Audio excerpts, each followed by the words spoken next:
Okay, we're back. We're back. So yeah, had a bit of a false start there with the first live stream. Whatever happened, the thing just clicked off. So if you're back here, so it's showing that we're back live again. So I'll just wait for a few people to jump into the chat. So if you can hear me, please do let me know. I'll just go into the back end here, just do a couple of things to get it back going again. So yeah, bit of a love-hate relationship with the Wi-Fi where I am. Sometimes it's fantastic, other times, yeah, not so much. So I'm just trying to do a couple of things at the back end here to set it up. So if you can hear me loud and clear, do let me know. Sometimes it'll say that it's going, and then there's a little bit of a lag until you can actually sort of get some comments in the chat there. So throw me out. So okay, we're back. Yeah, so I'm not exactly sure what happened there. There seemingly was a few sort of Wi-Fi issues. So in the interim, I went to the Wi-Fi and did the IT 101, turn it off, turn it back on. And let's hope that that does it. And actually, for sometimes with the Wi-Fi router and all that sort of stuff, it does actually work. You know, just sort of disconnecting it, took the cord out, turn it back on, put the cord back in. So let's hope that the Wi-Fi is a little bit better this time. So I had been told, I think it was G-Man was saying that there was some buffering, and then all of a sudden it just clicked off. So yeah, I was iced there for a minute, but I'm back. And actually, one thing, so because I had a number of other topics we never got to in the first 35-minute live stream, it was actually, I was iced by Don King. And I know that there were some other channels that were iced by him as well, having their post-fight reviews for Trevor Bryan versus Berman Stavern taken down. And I actually made that the subject of a video on my Patreon, patreon.com/boxing squared. But yeah, so I had a couple of freeze frames in my post-fight, and according to Don King and Don King Productions, a bunch of snakes top to bottom. That was breaching copyright. But you know, there is a thing called fair use under the law. But YouTube can be gamed. It's all set in the favor of the copyright holder. So yeah, I had that video iced. So yeah, also, I mean, there was some comments Trevor Bryan had made, which I wanted to get to, saying that he's the only American heavyweight champion now, and that he's ready for Fury and Joshua. No offense to Trevor Bryan, based on that performance against Berman Stavern, he's top 30 at best, and maybe that's being charitable at this point. He was way out of shape for that fight. Doesn't belong in the same breath or the same sentence as the champions. He is a secondary belt holder at best, and he has had two title fights, so-called title fights for vacant titles, where those titles were put on and in fight week. So make of that what you will. So Trevor Bryan clearly thinks he's ready for the champions. Hopefully those fights are not ordered, because no one wants to actually see that. But yeah, so he iced my video and a number of others. I saw that Blue Collar Sports TV had done a video and talking about a number of people getting their videos taken down. And it wasn't the normal sort of content ID type thing. It was an actual strike. So they had done a legal takedown notice. So all the channels that had videos taken down got a strike against their channel. You only get 3 of those, and if you have 3 in a 90-day period, your channel gets iced for good. So we are back after those technical difficulties. I saw G-Man was saying that the Wi-Fi was sort of dipping out there, but we are back. So a number of topics that we didn't cover in the first part of it. So we did cover the Deontay Wilder and Mark Breland stuff, which, you know, that stuff is just sort of won't go away and going on and on. Tony Yoka and Joel Tambwe Djeko, that fight is made. Daniel Dubois axes Martin Bowers, his trainer. They're also talking about Dubois potentially coming back in April and May, and also Eric Pfeifer, who was meant to face Dubois mid last year, you know, for a sort of tune-up ahead of the Joyce fight, claims he would have beaten Dubois. So I've got some thoughts on all 3 of those Dubois-related issues. I think that the training change for Bowers, I mean, based on some of the advice in the corner, based on Daniel Dubois not being able to, seemingly he seemed at sea with the sort of relatively simple strategy that Joyce was employing, which was he was just turning and jabbing. Dubois didn't seem equipped for that. And there have been a number of people saying, well, some of that comes down to the trainer, and I partly agree with that. Although I think we have seen that Bowers has been developing Dubois. He has been getting better. He has been maturing. But whatever the case is, maybe now they've decided to make a change. So it's seemingly he may be kept on as manager, but that's not totally clear. But if you're not training with him, why would you also keep him on as a manager as well? Or wouldn't you go for a clean break there? Daniel Dubois returning in April or May, and I was talking about this in a video on Patreon. To me, that seems, maybe a little bit foolish. I mean, he should probably... I know Frank Warren in his business needs stars and needs guys like Dubois to be back in the ring, and Dubois' return will generate some interest, but I think that Dubois, after a double fracture to the orbital bone, should take the time if he needs it. And I wasn't expecting to see him back until at least, the sort of latter half of this year. As for Eric Pfeifer, he's getting a bit of shine off having been linked with Daniel Dubois' name, but Dubois would have beaten him. I have no doubts about that. Eric Pfeifer was an okay amateur. He was decent, but he wasn't setting the world on fire. He's done nothing as a pro. Daniel, he was a guy, his style was set up for Daniel Dubois to beat him. But clearly they, in the end, for whatever reason, decided that fight wasn't going to happen. So I'll get back to the chat here and your comments, your thoughts. Force goes Fabio, Lovejoy versus Tom Schwartz. Who does the chat pick? Well, probably Tom Schwartz. I mean, at this point, Lovejoy's just a con man. He's not fighting, not doing anything.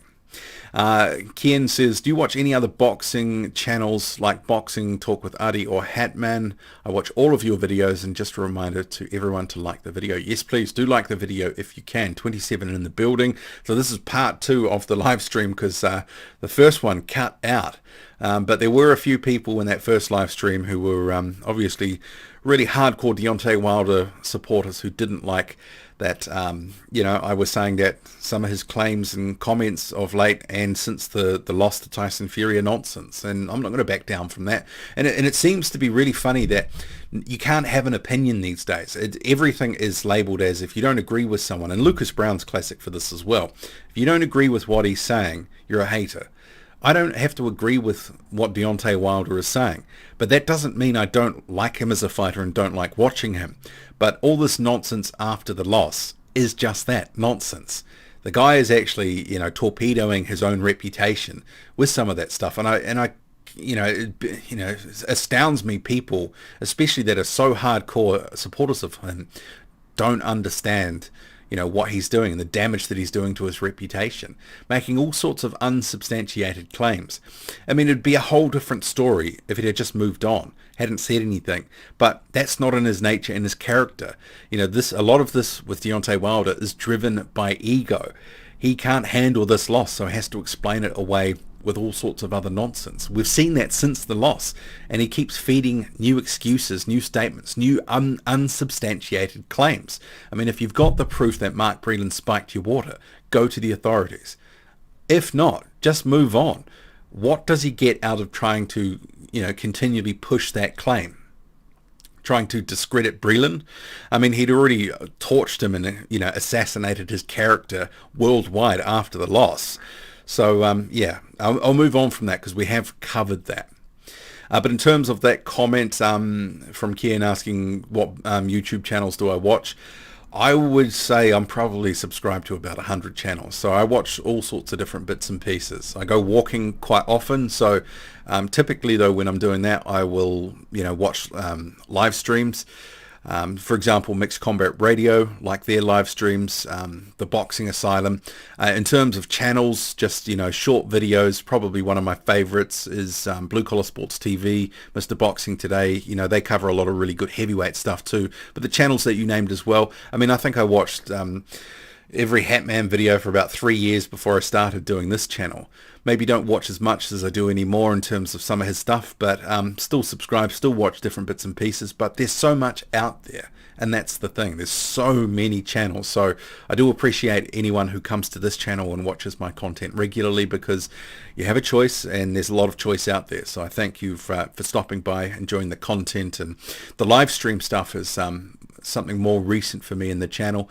This is probably about my 20th or 25th. I mean, I only sort of started doing them about a year ago, but I think, I've started to sort of slip into a pattern when we do have them. I still, because I'm not great with technology. So, I mean, I'm still weighing up how I would, do the whole sort of tandem type thing. But I mean, depending on when I'm on the train, for example, I'll watch, 5-10 minute videos from different channels. But I watch a number of channels right across the spectrum, but it's not necessarily just on, the channel that I like them, etc. It is based on, I'm looking for certain content too. And I follow, lower weights other than heavyweights. So if there's stuff going on, I know certain channels that really do certain coverage really well. There's a channel called Made Man who does some really good live streams. He also covers certain fighters, Errol Spence, Terence Crawford, Kell Brook really well. So I like going to his channel for that stuff. But there is actually just too many to name. It's sort of, I don't want to get into trying to list every chat, but I would say there's about 100 of them. And I know G-Man, who was here before, I watch his content as well. He does some really good videos. Okay, so Will Magic Man says, okay, UK Rob says, Breland went to an MTK channel, apparently. Well, I'd never heard of that channel before. I can't even remember its name now. I'd have to check it. But yeah, I'd never heard of that channel.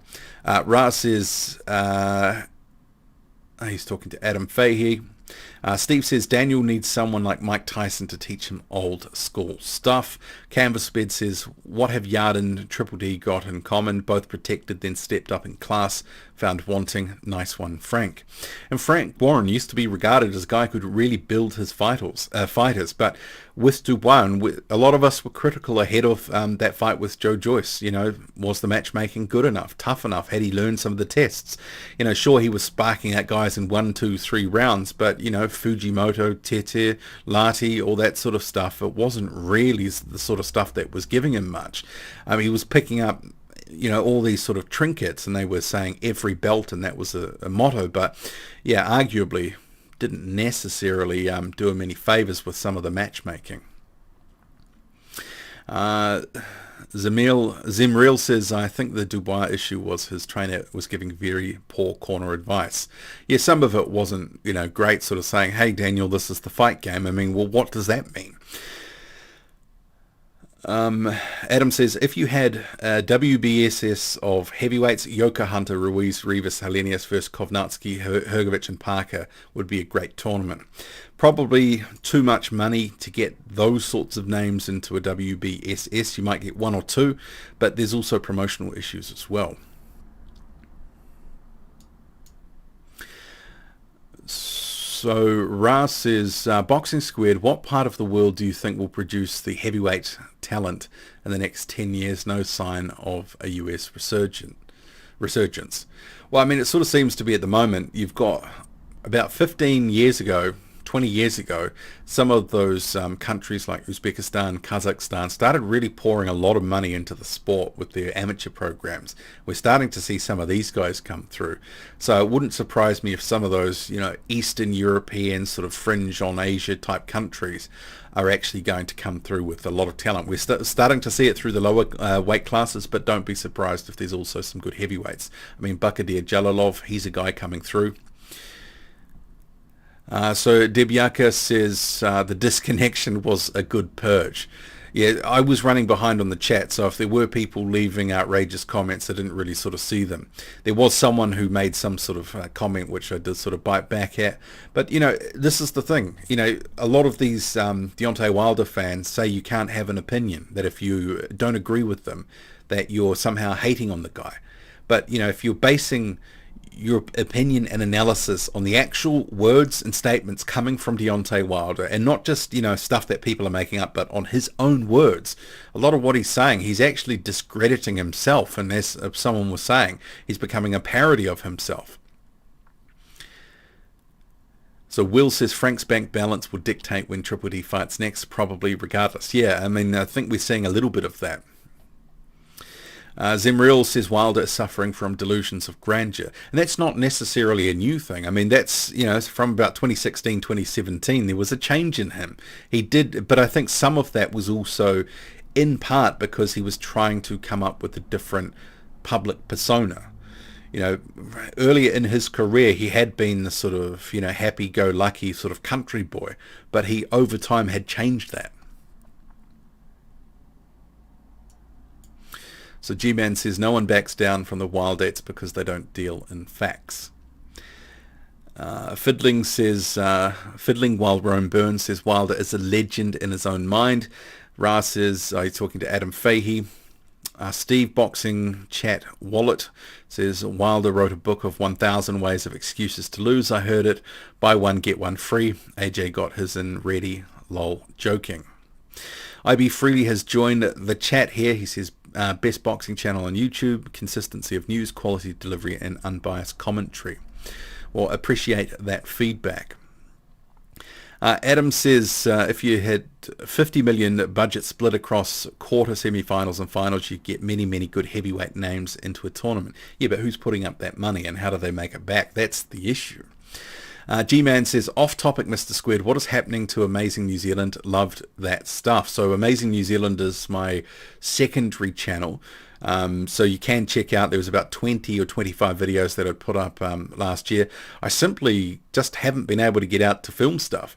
So I was hoping to, because I do contract work and my contract just finished, so there was another job that came up, so I had to sort of snaffle it. So I was planning to maybe take a week or two off, but I just wasn't able to get out, do some filming, and I've been looking at the sort of stats in there because I tried a different various cross-section of videos to sort of see what was hitting the mark, and certainly the fishing stuff was getting by far and away more views and consistently just ticking over with stuff. So I am planning a few different trips away to different spots to try get some stuff into for Amazing New Zealand, but just haven't got round to it. So I will be getting back to that. So Raz says, Boxing Squared, are you an ex-boxer? What level did you get to? Well, I did box for about a year or so when I was a teenager, around 17. Yeah, no real level to speak of. I mean, the sort of the trainer that we had, because there was a couple of us that joined at the same time who were friends, we just ended up sort of, you know, training. You know, a lot of it was for fitness as well. And we were thrown in against generally sort of they'd have younger guys who were actually in amateur fights. They'd use us because we're a bit older, a bit stronger, that sort of stuff, bigger reach, so it was sparring for them. Yeah, but I quite enjoyed that because having the reach advantage of some of these guys were, you know, very skillful compared to, you know, you just come in for the first time getting thrown and thinking, okay, how's this going to go? Throwing a jab and then rocking their head back. I loved it. But then by about the end of the 3 minutes of, you know, or 2 minutes or whatever it was for the round for sparring, you know, I might start off quick and then after about a minute blowing pretty heavily. Zimriel Grant says, I like watching your vids, very impartial, very informative. Keep it up, bro. Well, appreciate that feedback. IB Freeland says, Breland went to Tunde Ajayi and Spencer Fearon. Both of them are relatively major UK boxing personalities. Well, it'd be interesting to know, I mean, because I think this channel's name was Stamina for Sale. I mean, clearly they were, and, you know, wanted to get him on there. But it'll be interesting to see because I just figured that they're doing these sorts of shows and they're just trying to get guests on. I didn't read anything into it beyond that. But why wouldn't anyone want to be getting Mark Breland given some of what's been going on? Canvas Bed says, what other weight divisions do you like outside of the big boys boxing, Mr. Squared? Pretty much from 126 up, I've pretty much always followed pretty closely, but I have been getting more into, because you've had a lot of good sort of fights, the super flyweights, a lot of good cards coming in the past year or so. I have been getting sort of into the lower weights, but, you know, pretty much under 112. I don't really know too much about the divisions, but I've been watching a lot of cards from that feature, you know, 112 to 115, you know, bantamweight, super bantamweight, etc. More and more of that. I guess it's, you know, some of it depends on, I don't know, time as well. But a lot of the stuff that, you know, sort of getting me into that is content that I watch from others. That this fight here, you know, might be someone that I haven't heard of. Do check it out when it's on this card, so I'll make a point to watch that. But yeah, I mean, all the sort of, you know, all the stuff that's been happening in the past year with the lightweight division, 147 is always good, 160, 175 too. Just shame that some of those guys aren't more active.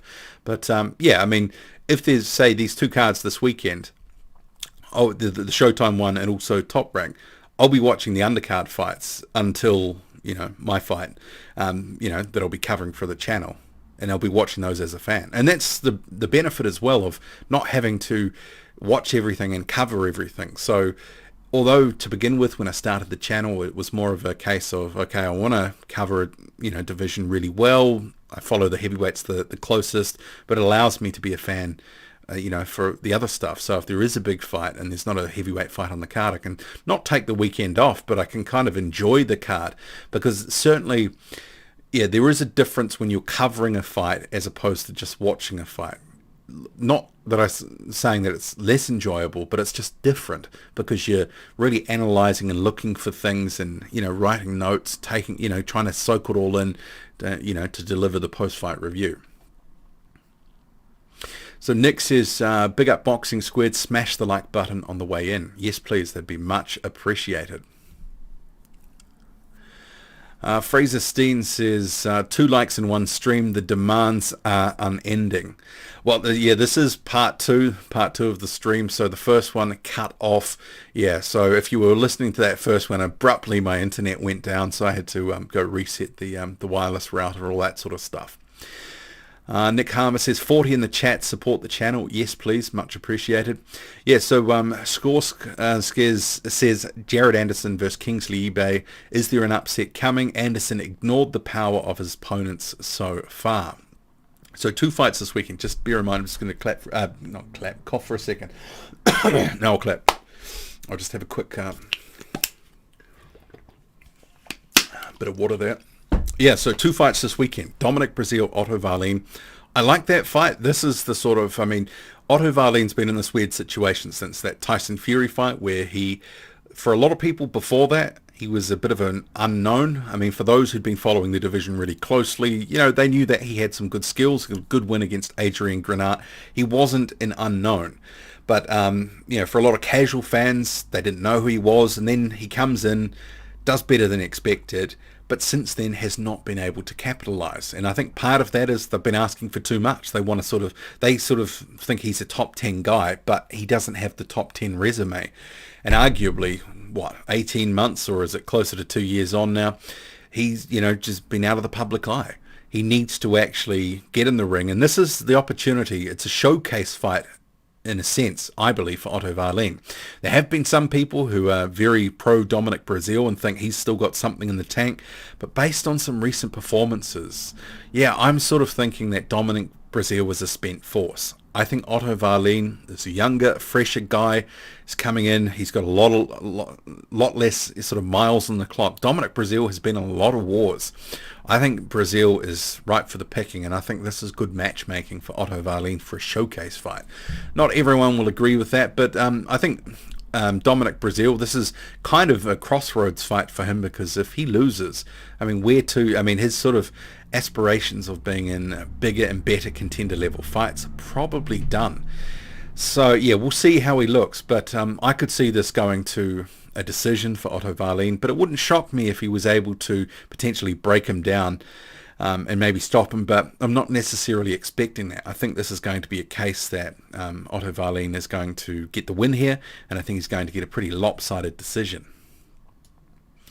William says Dubois versus Dimitrenko next. I think they might aim a little bit lower than that. It's probably this a step or two. I think it'll just be a rank sort of just run out for confidence.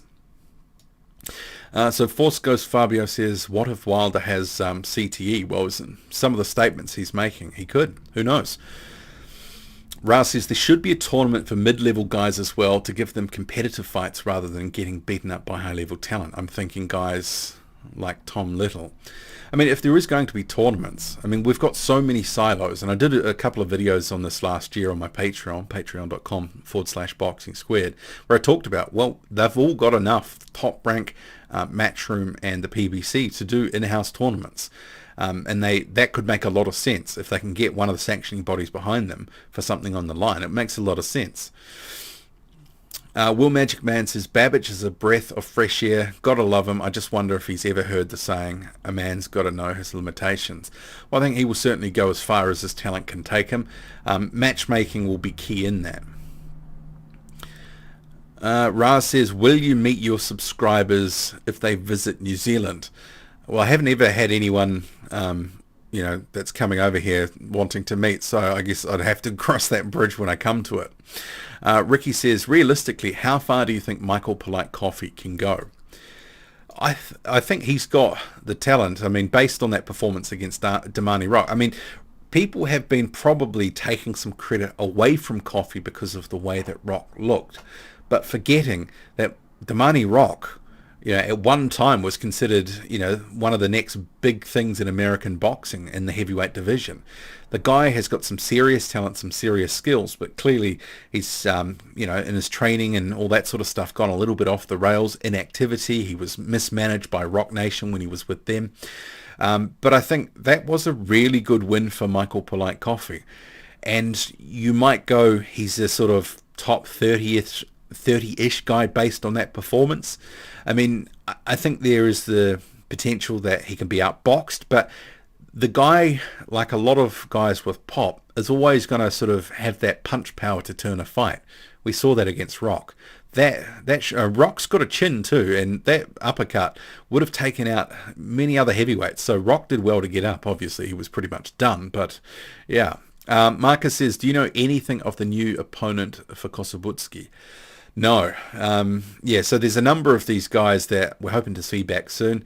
Zan Kossobutski, I'm hoping they can actually getting something meaningful. He's in his early 30s now. It's kind of like Aslanbek, Makhmadov. There's a few others sort of floating around. Yevgeny Romanov, guys with some really good talent. If they were with the right management, promoters, bearing in mind he's with the sort of reincarnation of Universe and Box Promotions. Yeah, I mean, some of that really does sort of count. You can kind of almost, toil away in obscurity. And for some people, even on the stream, they're probably not too familiar with Zan Kossobutski, but he has a serious talent. Ra says, Babic versus Hrgovic is a legit spectacle in Croatia over the summer, even if it's a mismatch in the ring. Yeah, I mean, if Babic can get that, and they end up doing some sort of local pay-per-view, he'll get paid for that. So yeah, you're right. It will be probably, not necessarily in terms of the ring action, because I think it is a mismatch. I think Hrgovic absolutely dog walks Babic, but he could make some money from that.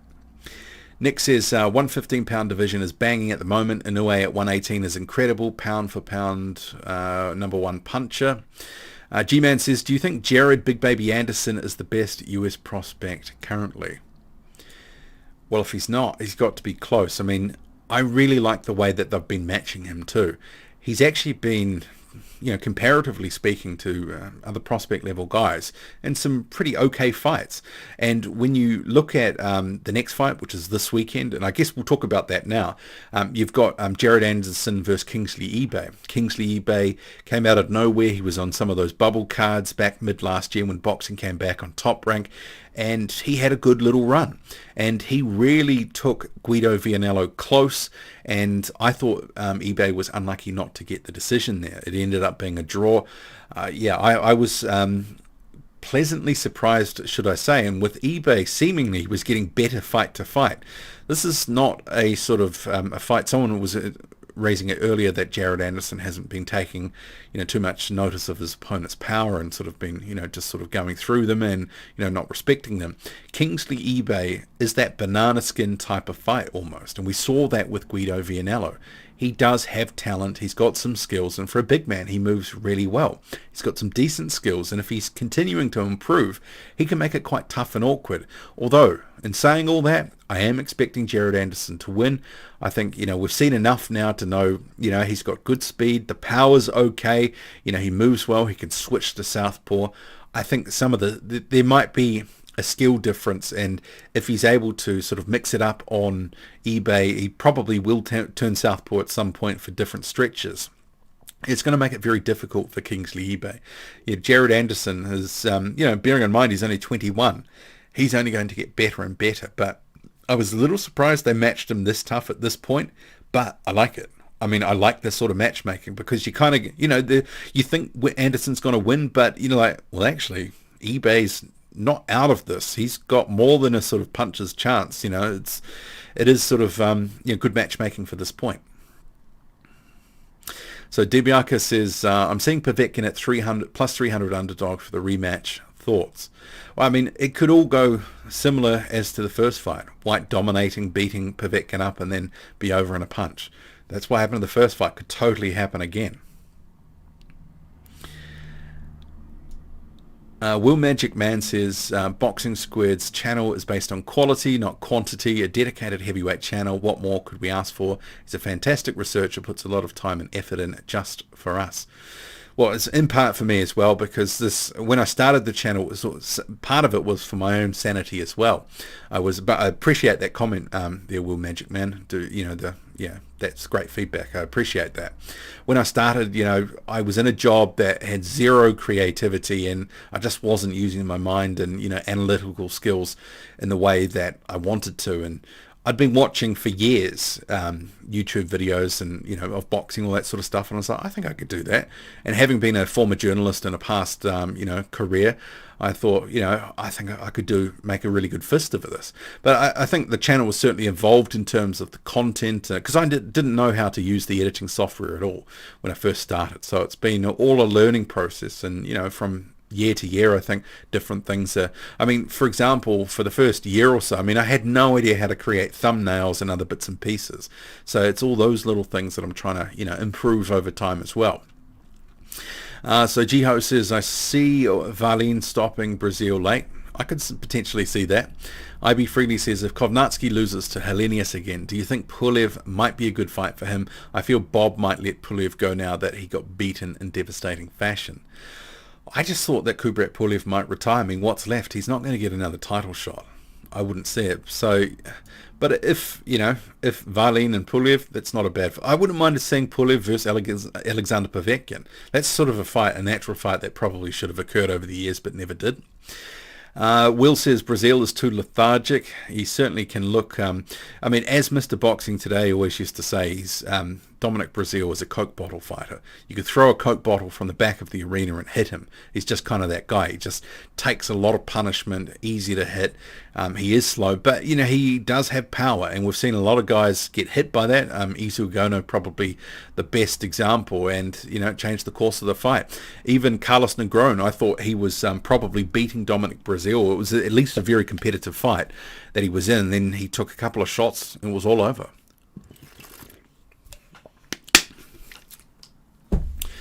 So Ras says, Boxing Squared, best for heavyweight news, best outro, what do you make of it all, and joint best accent with G-Man. Well, I appreciate that. One of the things I've wondered over the years is because there's not a lot of boxing channels coming out of New Zealand, but also this, does the accent add or detract from the channel when people are first coming? People wanting to stay to listen to it, or, I don't know. I just kind of wondered, has it helped or hurt me over the years? Just not so sure. Joseph says, cracking stream, best on YouTube for heavyweight boxing. Appreciate that, Joseph. Tent Ringer says, would Polite Coffee beat Mr. T? Mr. T as in from the A-Team. James Burrell says, I feel bad for the Wilderettes at this point. It's like saying, hello, I'm an imbecile. Rusty says, WBA hasn't called a mandatory since Povetkin. It's looking like either Brian or Char will get a shot at AJ eventually. How do you feel about that? That would make me want to vomit. AZ says, Coffee impressed me in that fight. Well, he has been getting Michael Polite Coffee progressively better and better. This is a guy that sort of turned pro late. He had that career sort of in the military. He has been getting better from fight to fight. He has been pleasantly surprising. Guy with a lot of power, and he's got some decent skills. It's going to take him, a decent way in the heavyweight division, but I do think that he probably falls short at contender level, bearing in mind he's not quite there yet. Rock was either, prospect / fringe contender. Rock hadn't really proven himself either, but Rock did have good skills, and he'd looked good in fights, although he'd been inactive for the past year or two. Glenn says, where would you rate Justice Hooni in the world right now? Seriously, I think he beats plenty of guys currently between 10 and 30.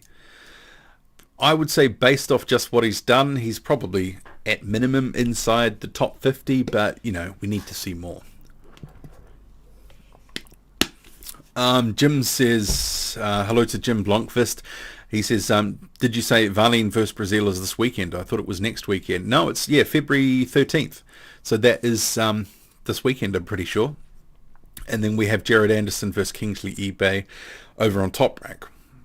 Kean says, let me pitch some fights and tell me what you think. Martin versus Valene. I like that fight. Rivas versus Hunter. I like that fight too. Takam versus Brazile. Yeah, I like that fight. Hooni versus Justice. Yeah, I mean, I like all of those fights, but what's the chance they get made? Probably, unlikely. Promotional considerations that really just sort of carry the day on some of these things. If Justice Hooni threw a huge amount of money at Junior Farr, they could maybe get him to come over to face him. Just to see, I just got a cough. So Ibeh Freely says, never mind Kosabutsky, it's all about Shevadutsky. And yeah, Igor Shevadutsky, he's sort of one of these interesting guys that in the past year has sort of got a little bit of shine. He's on social media too. He's been in a number of camps and with Povetkin, that sort of stuff. Yeah, I'm interested to, I mean, he's the sort of guy that I sort of think, he's entertaining, but, ceiling might be limited.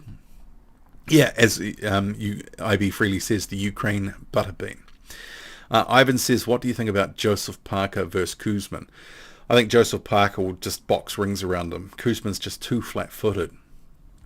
Just to say, I mean, just the way that Michael Hunter just really outboxed him and defused Kuzman, I think Parker would basically do the same. In their prime, White versus Povetkin, who wins? Well, we've seen Povetkin win out of his prime, so there's my answer.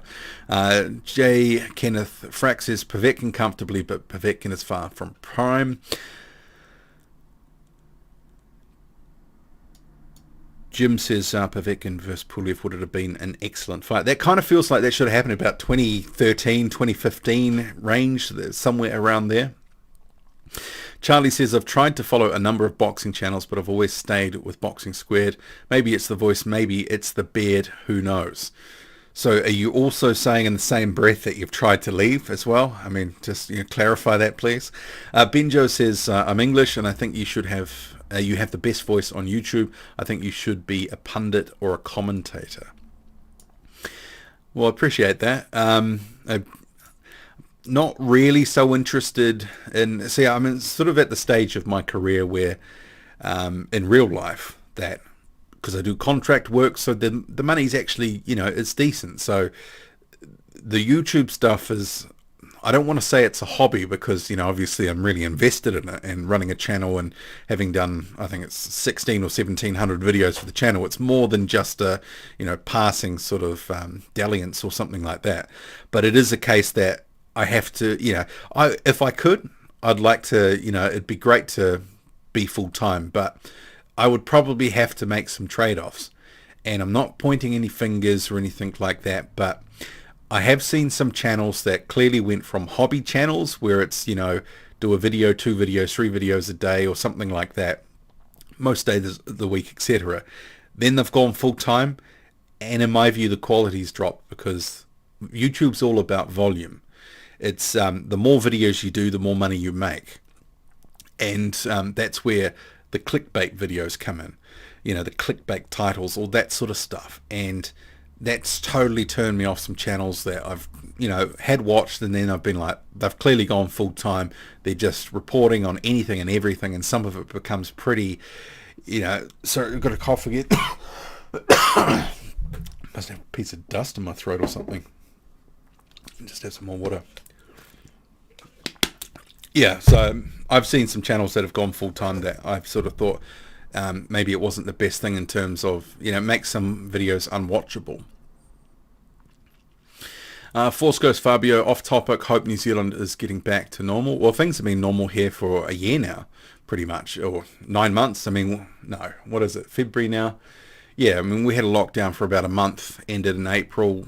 We really haven't been locked down since. So it's pretty, I mean, we've got managed isolation at the border. There's people coming in with COVID, but there's no real sort of outbreaks that have closed anything down for some considerable time. G-Man says, first time I tuned into this channel, I thought Mr. Squared was an Aussie. Yeah, no, I get that quite a bit. People, think that I'm from Australia, or sometimes, or especially if they're from America or Canada, more so America, they might think that I'm from the UK. Kashif's point of view, I know you only cover heavyweights, but what do you think of Inoue versus Loma at 130? Might be a stretch too far for Inoue. Would his power carry up? It's a question. I mean, I honestly think that Lomachenko probably should be at 130. I mean, obviously he was winning and doing well at 135, but that always felt like, that might have been pushing the boundaries. So I think 130 would be perfect for Lomachenko. It's probably his ideal weight. Marcus says, in this corrupt world, do you see Miller returns earlier due to his ability to sell fights? But, see that's sort of, so Miller and him sort of being a guy that can be controversial, generate some headlines. But are people really buying fights? Has he really been putting bums in seats? I've never really sort of known him to be a massive ticket seller. I mean, I think some of that stuff, the persona, that can help. But is he really a guy that is a must-see and a must-watch? And he's certainly burnt off a lot of fans. But he's doing the testing to knock off 6 months off his term, which was 18 months, which was incredibly light. Was it 2 years to 18? And it was 2 years, knock off 6 months. He'd had a time-served element. So the earliest I think he can get back in the ring is about this time next year, something like that. And I'd note that he's been, down in Florida. He's been at the Heavyweight Factory, a few shots with Ivan Djeko, all that sort of stuff. Brendan says Povetkin seems way too active and versatile for Pulev. Yeah, I think I'd pick Alexander Povetkin in that fight if that had have ever occurred. Any updates on Hemi? Well, supposedly he was meant to be on this Parker Farr card, but we're a couple of weeks out, so I'm not sure. They really haven't announced too much on that undercard. And I note as well, and for those who are familiar with Joseph Parker cards in New Zealand, they have added some corporate fights to the card, and I always remember Colonel Bob Sheridan almost like apologizing to the international audience, sort of saying it was a New Zealand tradition. It was like, no, this is just a Duco events tradition. Pad out the card with corporate fights. But I will, Liam, I will email his management because I had been back and forth with him at the end of last year to ask, hey, what's happening? Because Hemi Hill was meant to be on a card in December. That got cancelled, and then it was there was some talk that he was going to be on the Farr Parker card. But if he is at this point, clearly it's not going to be anyone good. And Hemi Hill, like a lot of these other guys who sort of, late 20s, early 30s, hasn't really done much.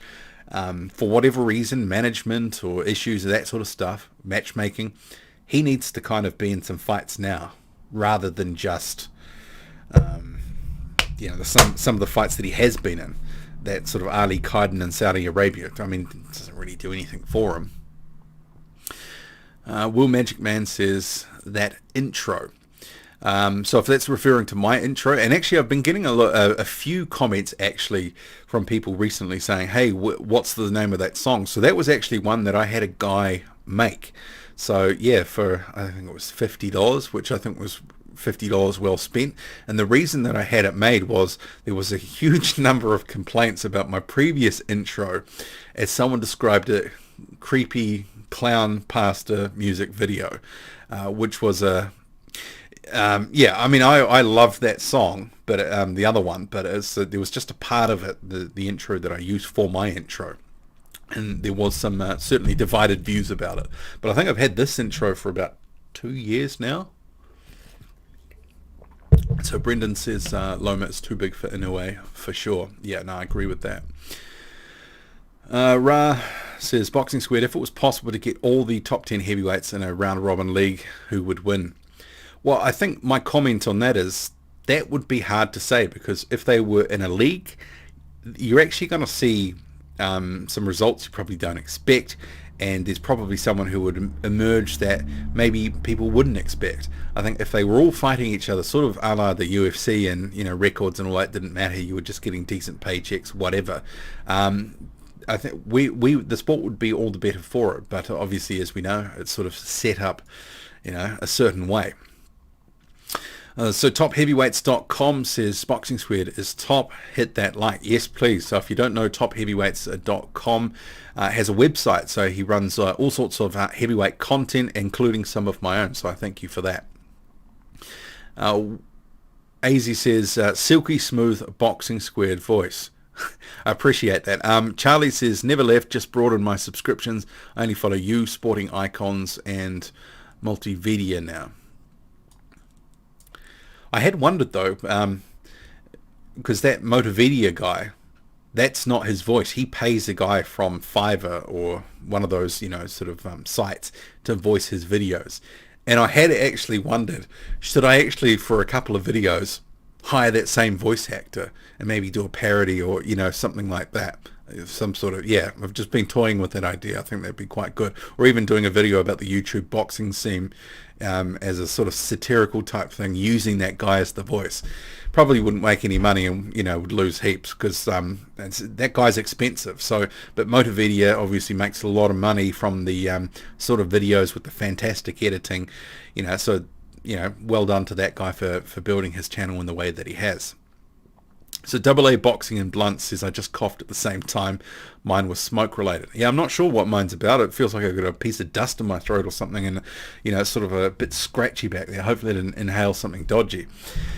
Kashif's point of view, I respect that.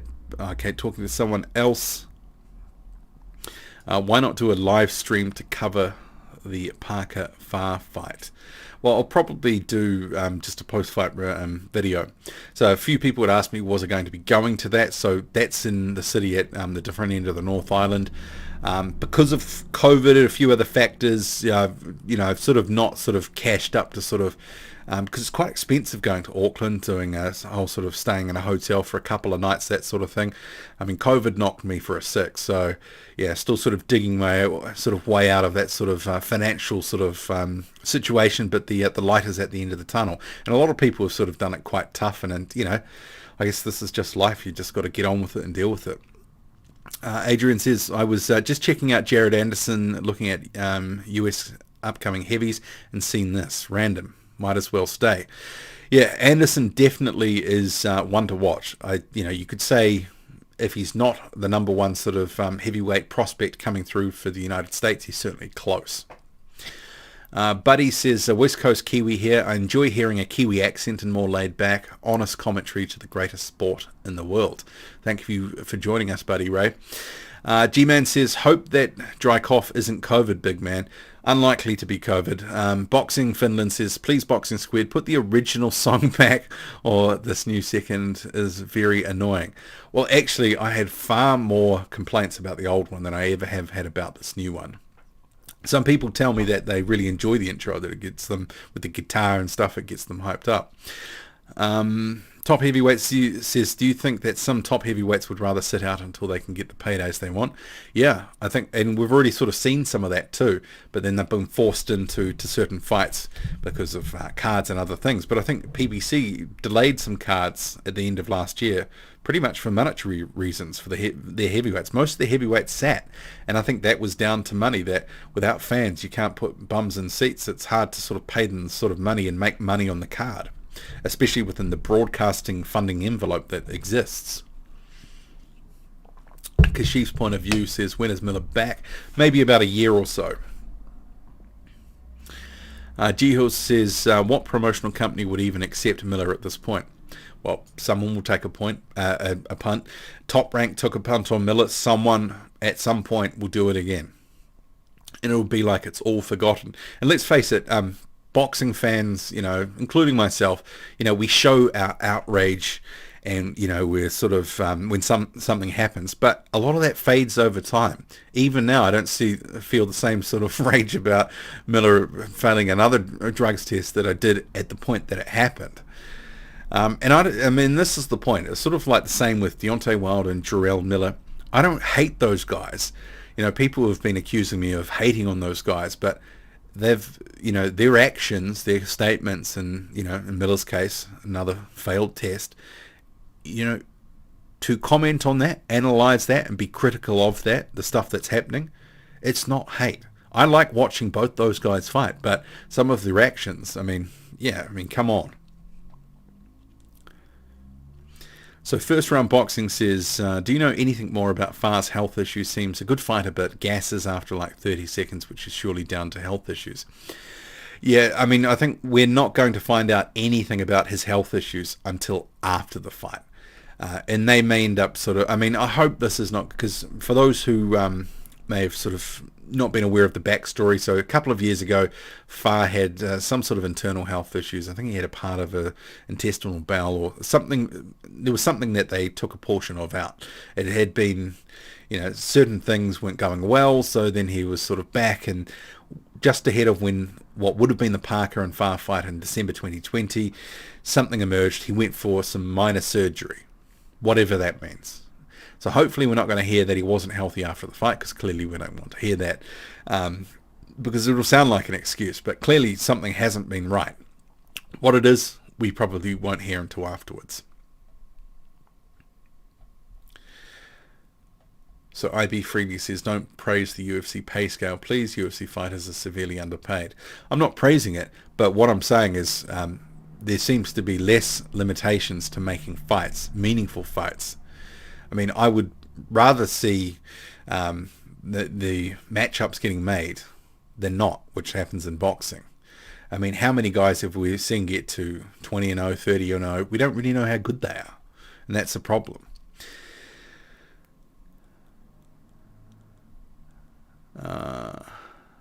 Tony says, I was looking forward to the Wilder vs. Martin fight. Who will they fight next? Well, I mean, I think some of that has been blown out of proportion. That was a rumor that it was potentially going to happen, but nothing was ever confirmed. Nothing was ever announced. So there have been some channels that have been talking about that issue like that was a done deal. That was just something that might have been happening, but there was nothing ever confirmed. No real concrete statements on that.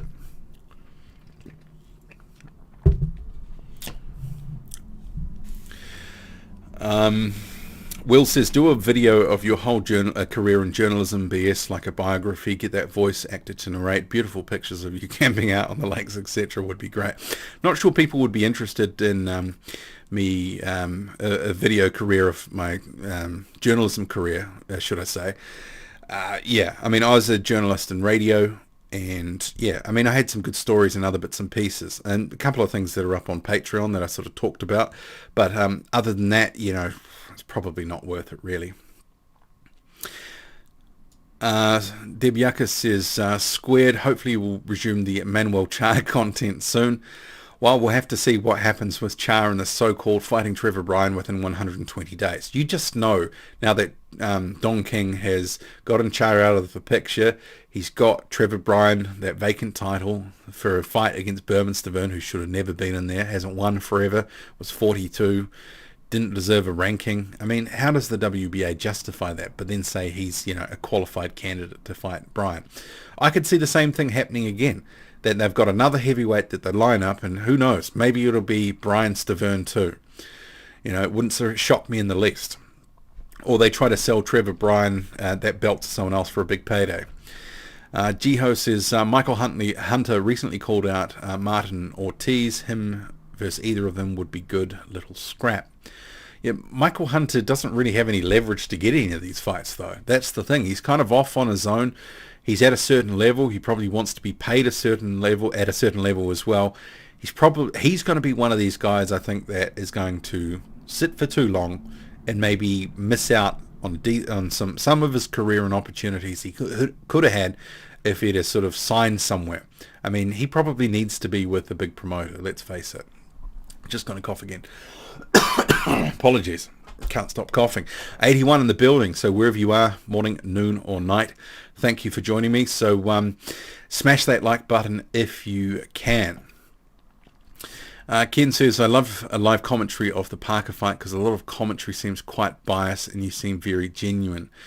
But if I'm covering the video the fight in terms for a video, it makes it very hard. I'm not really, big on wanting to do a live commentary of the fight.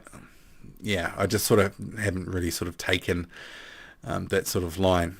Brendan says he's talking about some different boxing channels. Tom says, have we now seen the end of any possibility of seeing Lovejoy fight? Well, at this stage, I'm trying to talk about Christopher Lovejoy as little as possible, because until he's in a signed fight, it's all just, hype. He's, a confirmed con man at this point. Will Magic Man says, BS, do you have any opinion about the entire crime element in the upper echelons of MTK? And you're referencing Daniel Kinahan. Well, I mean, he probably is involved. Even though they say he's not, he probably is. But are we surprised that, crime figures are involved in boxing? No, because they have been before. Arguably, some of these promoters are criminals as well.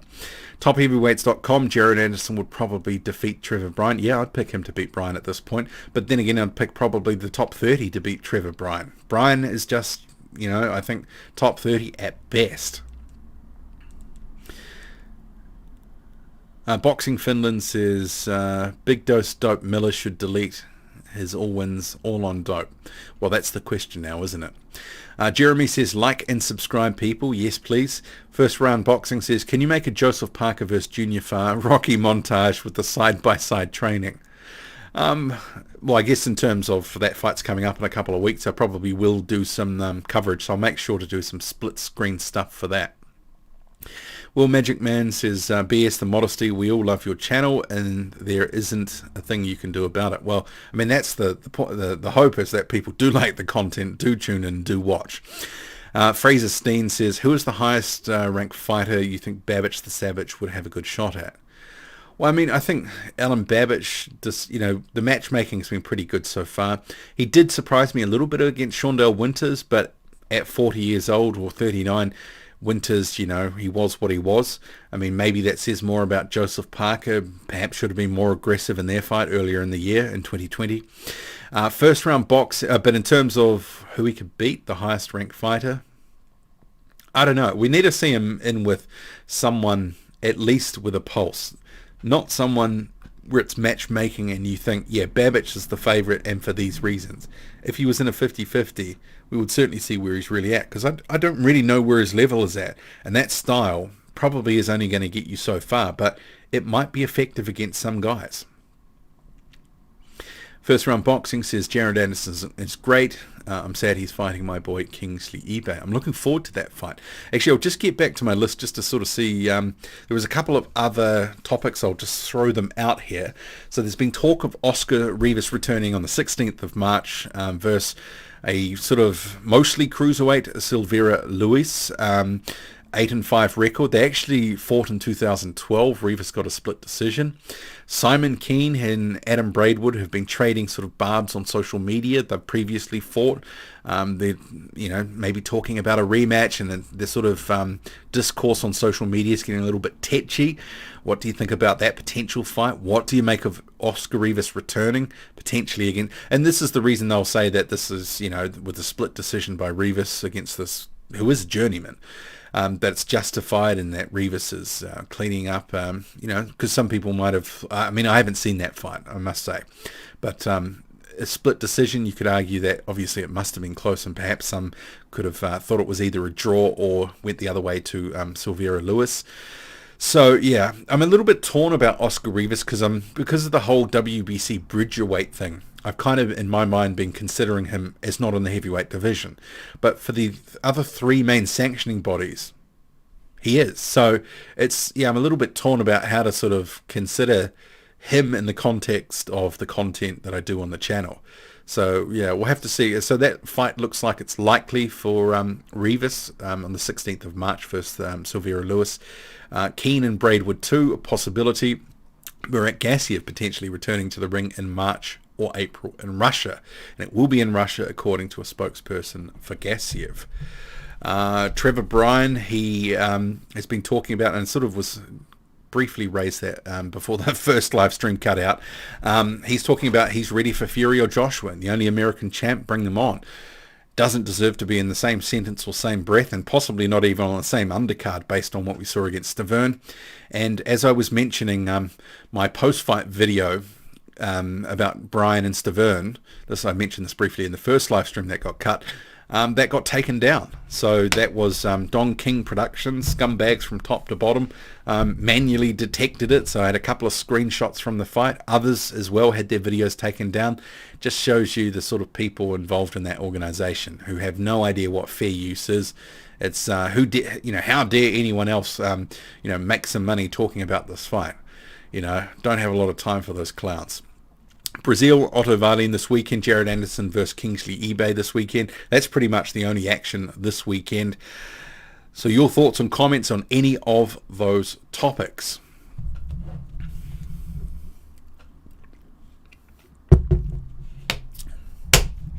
So first round boxing says, why can't Ibeh fight Sonny Konto? Much better. I wouldn't mind that fight. That may actually end up being a fight that they make anyway. Sort of seems to be their having Kingsley Ibeh as a bit of a yardstick. They've had him for Villanello, now Anderson, probably Konto at some point as well.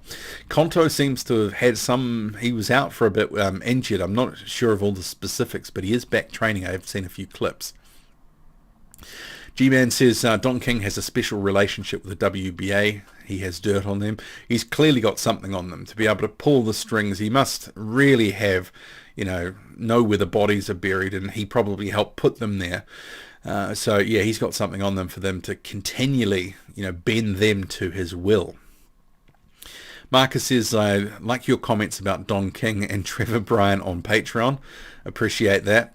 Yeah, so that was a video that I'd just done this past weekend, patreon.com/boxing squared, from as little as $1 a month. So that's a weekly video and a few different tiers, obviously a couple of extra videos, that sort of stuff. So if you do want to check it out, do try it out. So I'll just give myself a little bit of a push there.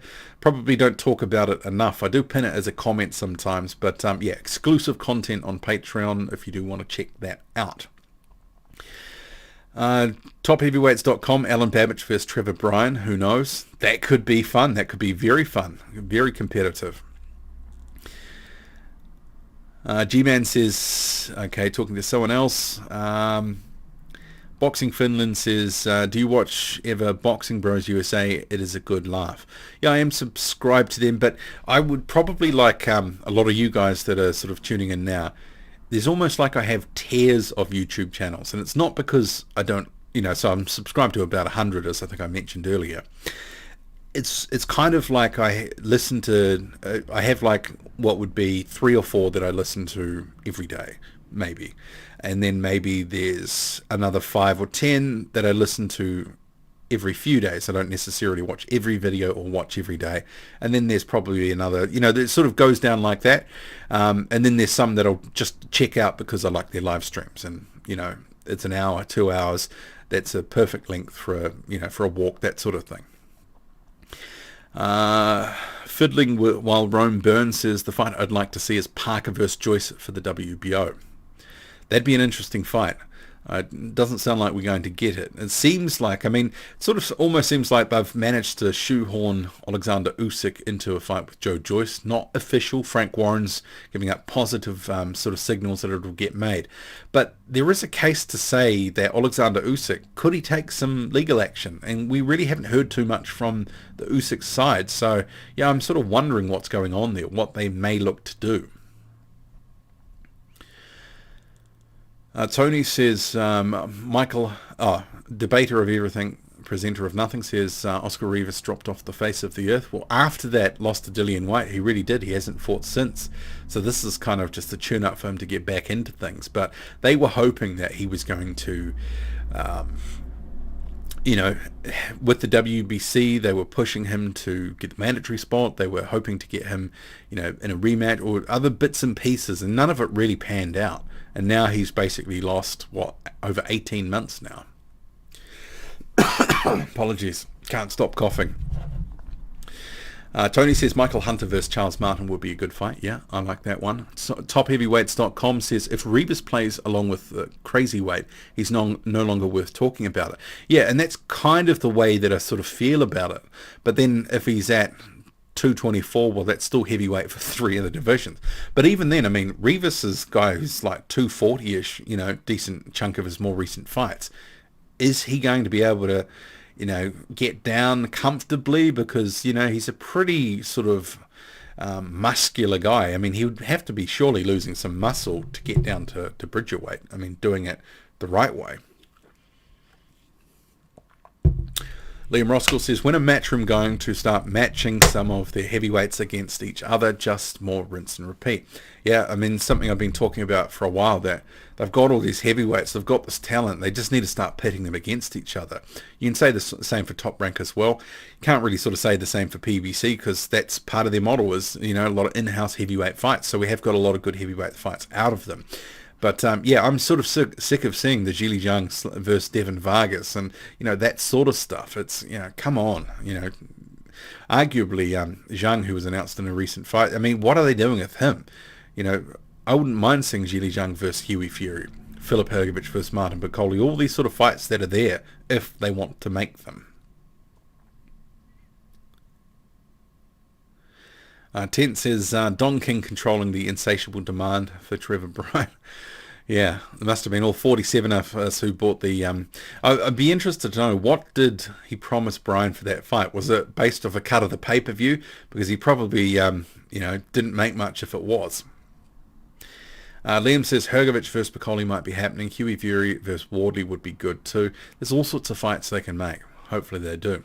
What happened to Rivas anyway? Well, he hasn't really been up to much. That's just the thing, Tifa. Coluccio says, what heavyweight fights should Matchroom be making then? Well, they've got a stable of about 10 heavyweights. There's all sorts of matchups they can make. TopHeavyweights.com says Ibeh could be a heavyweight sleeper. And that's the sort of, you know, going into this fight with Jared Anderson this weekend.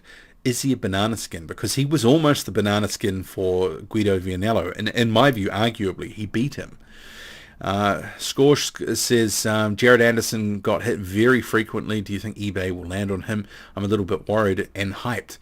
Yeah, I think Ibeh can have some success, but we'll have to see early on in that fight, you know, can Ibeh get his respect, or is just Jared Anderson just going to try to walk through whatever's coming at him?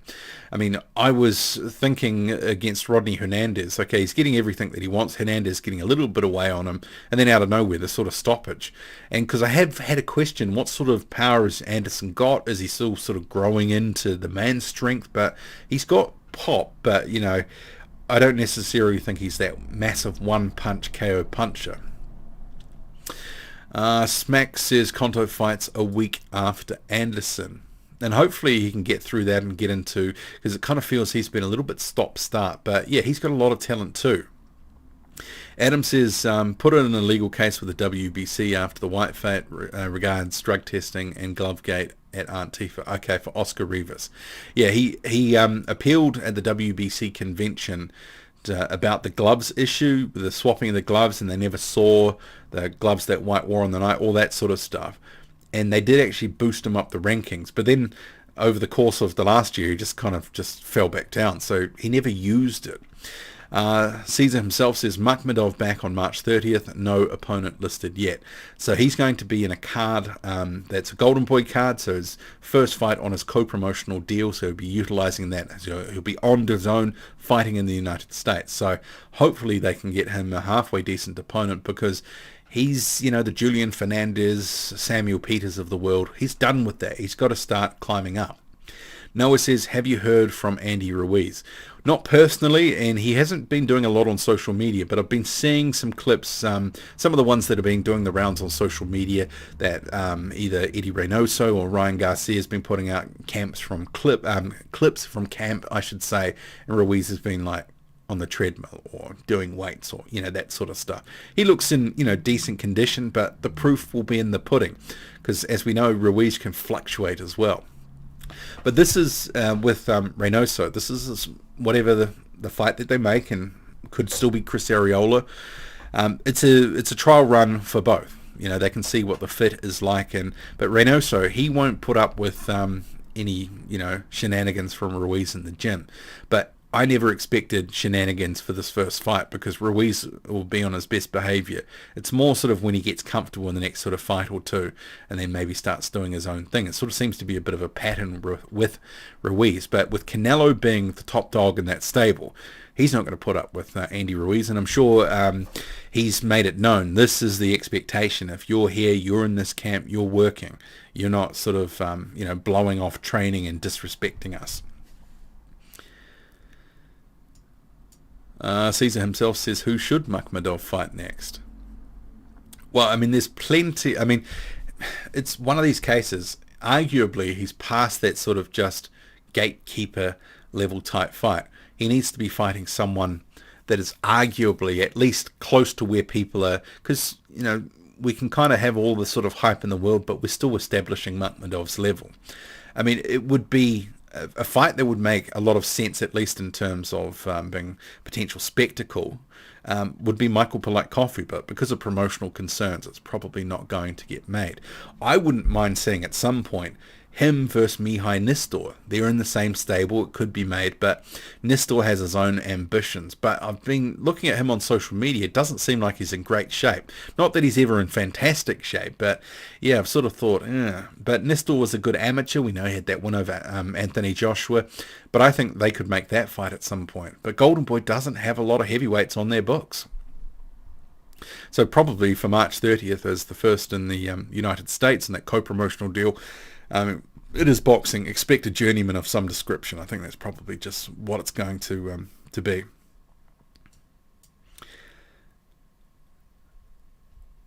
Chat's moving quite quickly, starting to fall behind, so apologies for that. Makhmudov has been the biggest letdown as a heavyweight prospect. Staying in Canada was a big mistake. Well, he did sign the deal with Golden Boy a year ago, but the pandemic sort of, put paid to that to some extent. Tony says Chisora Rivas would be a great fight. That would be a great fight. And actually, I mean, I think that's a highly competitive one. And that would, I think, give us a better, idea of, because Rivas beat Jennings, but really that's the only win of note recently. And where was Jennings at that point in his career? Sort of maybe on the slide to some extent. But Rivas versus Chisora, yeah, I'd like that. And apart from some other options. I mean, at some point, if Chisora can't get the Parker fight, who's he fighting? They've got to look for options for him too. So that could make some sense, or even Chisora versus Takam rematch potentially. Who knows? Tom says Babic should fight Stiverne. He is past prime, but obviously seen by WBA as a decent contender, so would boost Babic into bigger fights before injuries destroy his style. I mean, it's one of those sort of risky fights in some sense because, as we've seen Stiverne do against Joe Joyce and even Trevor Bryan, just that looping right hand, if it lands, that could be trouble for Babic. I mean, what sort of chin does he have? Have we established that yet? Fowler says, don't unifications trump mandatories? Well, not in all situations if something's already been ordered, etc. Is there any chance at all of the heavyweight division staying undisputed post Fury versus Joshua? Probably unlikely. I mean, the sanctioning bodies will do what the sanctioning bodies do. We'll see, but there's going to be all sorts of title shots backing up, and it'll come to a head probably. Adam says the WBO belt will be dropped overnight, so no is the answer, that even though that they're in the eye of the public, they would be undisputed. Apologies. 79 in the building. Smash that like button, please. That'd be much appreciated. Cash Cal says, Boxing Squared. Hey, cuz, how's the YouTube boxing channel? Rabbit Hole. Gassiev should be getting some good fights. Yeah, well, I mean, if he's fighting in Russia, I mean, Yevgeny Romanov has been doing the same as well. It's kind of like they can only seemingly get to a certain point in terms of the opponent, and with Gassiev just coming into the division, despite jumping up a couple of years ago, but then not really fighting. He had that sort of tune-up against Nuri Safiri, the end of last year. It's probably not going to be a good fight, the next one for his return, which is, I think, March or April they're talking about. Chris says Rivas has an awful fight in Canada next week. Yeah, so he's going to be facing that Silveira Luis guy who we got a split decision over in 2012. Guy has predominantly been a cruiserweight. So, yeah, that should be an easy night's work for Oscar Rivas. Jay says Jared Anderson is very talented. Agree on that. Paulie says the Lion Makhmedov. And that's a video that's up on the channel over lockdown. I was in contact with Eye of the Tiger management, so this is going back about 8 or 9 months or whatever it was. Did do a little mini doco on Makhmedov, and that's actually been doing quite well. Actually, it's one of those ones that didn't necessarily, got the usual sort of views, for the first few days, but then it picked up sort of months later. So I think it's now got close to 50,000 views. So Makhmedov, there's a few people, maybe there's been a few articles. I think there was a Sky one, a few different bits and pieces, got a few more people looking at him.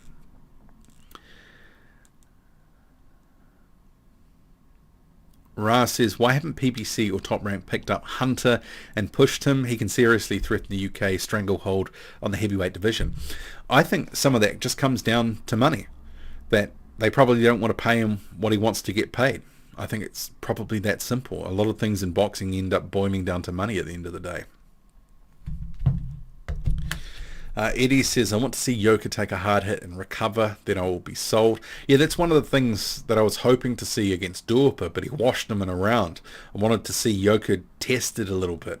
Hammer didn't really seem to be able to get to him much, and he landed the odd uppercut, the odd right hand, but nothing really sort of flush. It's, one of these things that still, I'm a little, still wanting to see those questions answered about the chin. Mikhail says Yoka overrated, Hrgovic is better. AZ says Yoka is underrated, if anything. And I think some of the, if he is underrated, comes down to out of sight, out of mind fighting in France. Arguably, he's got the best resume of anyone with under 10 fights. I think that's without doubt. Caesar says Simon Kean is David Price Mark II. I agree. I don't think he's been the same since he was stopped. And when he fought Sergei Lyakovich, he looked like a deer in the headlights. And it wasn't a case that he was playing with his food. He was just, he just didn't seem to be able to get off his shots. He was like sort of caught between two minds about, do I throw this punch, what's coming back at me? Ultimately, he ended up winning that one. But it wasn't a good performance. I think he is a guy that, because he's been calling out Tony Yoka as well at different points. I think Yoka absolutely washes Simon Kean. I think, once he was knocked out, that changed Simon Kean in my view.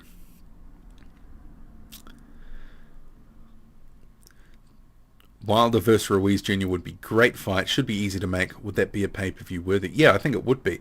And to me, I've said this before, that sort of seems to be, say for example, the Tyson Fury mediation doesn't go Wilder's way or whatever.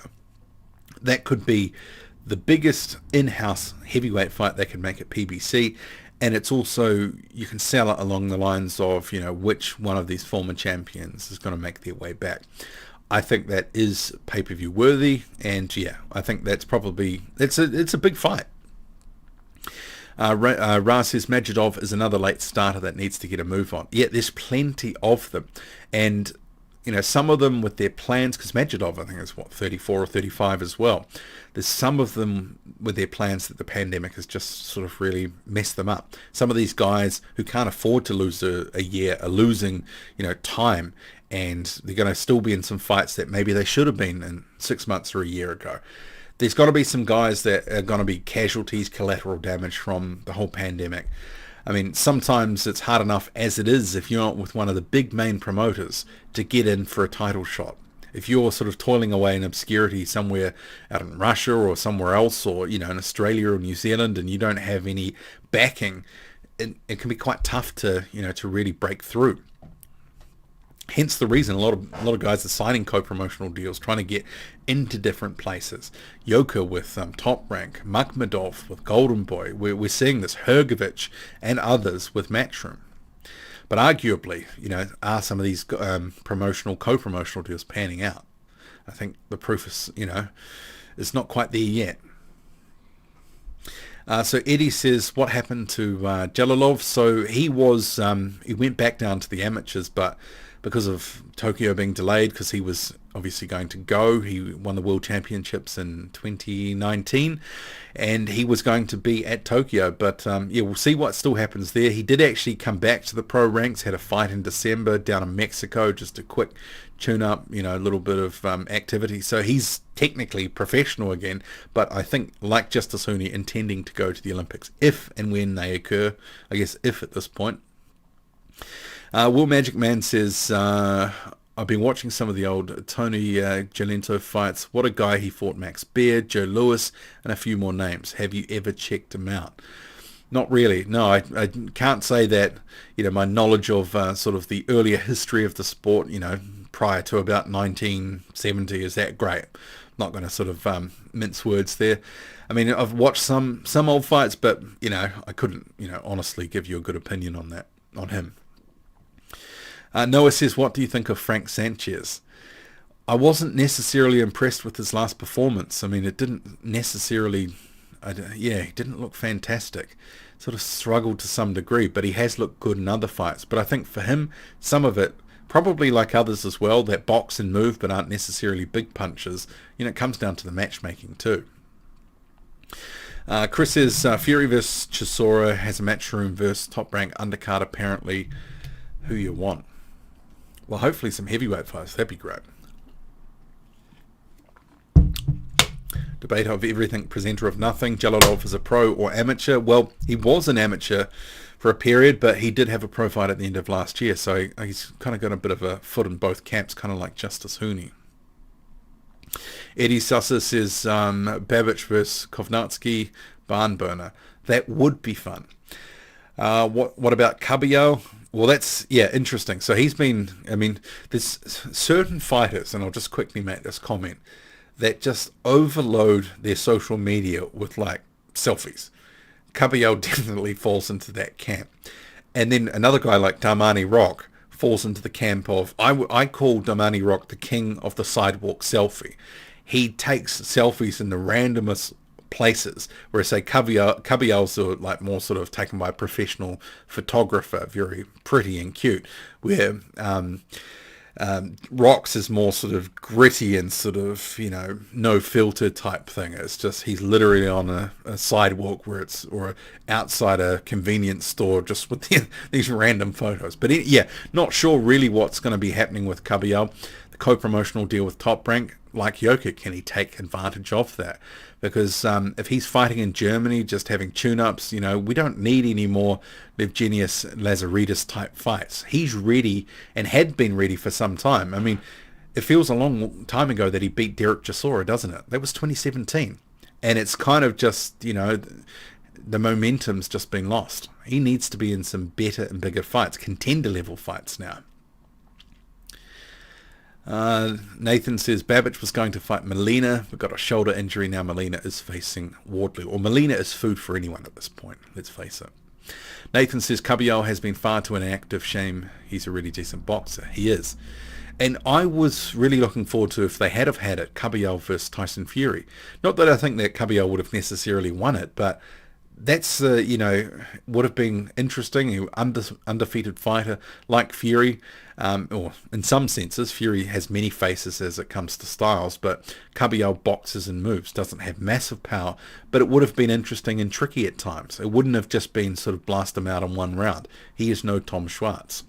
Nathan says plenty of good fights could get made. Potentially most never seem to happen. I like Valene versus Brazile. I think Otto wins, but no problem with the matchup. Yeah, I mean, I think Otto wins, and I'm sort of thinking it's a 60-40 type of fight.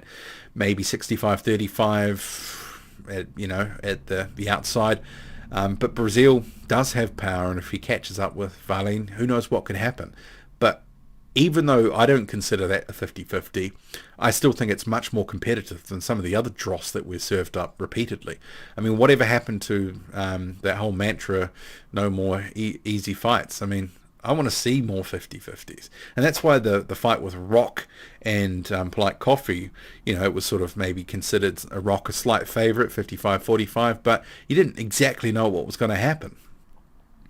Tony says Parker versus Hunter would be a good fight. In some ways, a little bit of a mirror, the sort of box and move sort of style, although Hunter a bit more sort of unorthodox than Parker. That'd be interesting.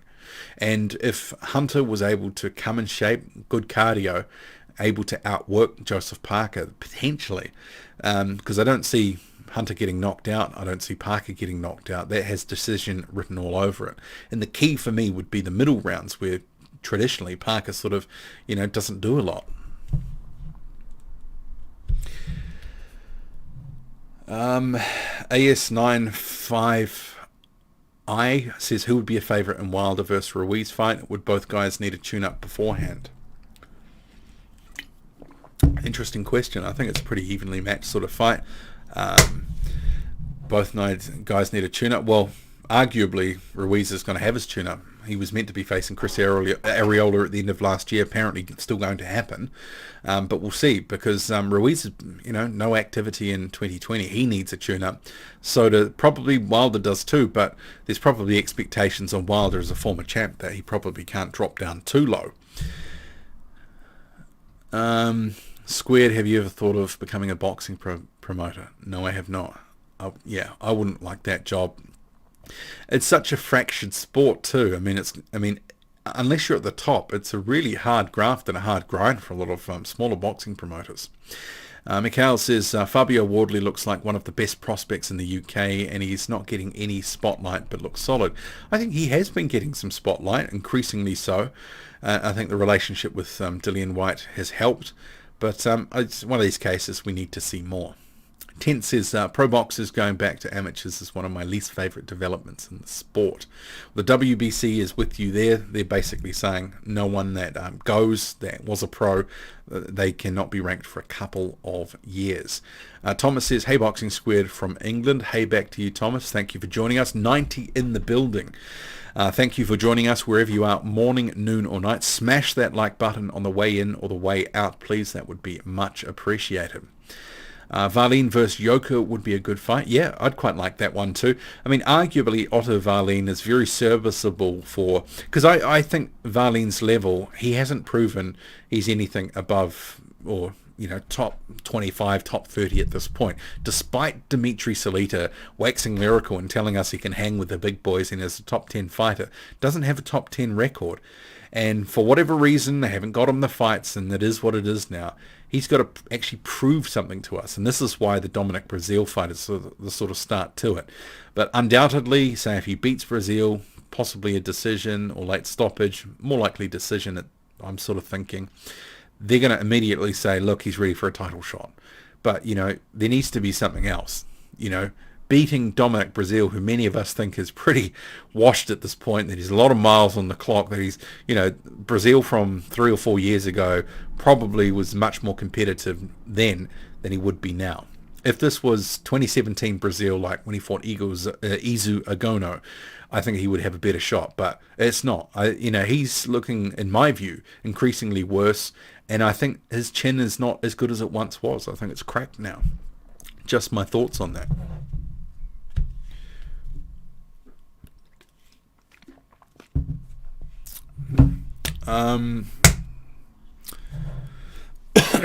Wardley does look decent, especially considering he came from a white collar background, says Nathan. Yeah, he kind of like Kingsley Ibeh as well. There's a few guys sort of floating around that limited amateur career or no amateur career that come in, and you can see the improvement. Kean says, RIP to Leon Spinks. What do you make of him? He was a good fighter, yeah. Thomas says, thoughts on Kosoputski versus Ehiwarami? Well, apparently that may be off. I don't know. So we'll have to see. But that was a fight they were looking to make a while ago too. And I know that Universum was also looking to make Christian Thun versus Ehiwarami as well. Nathan says, who would you like to see Polite Coffee fight next?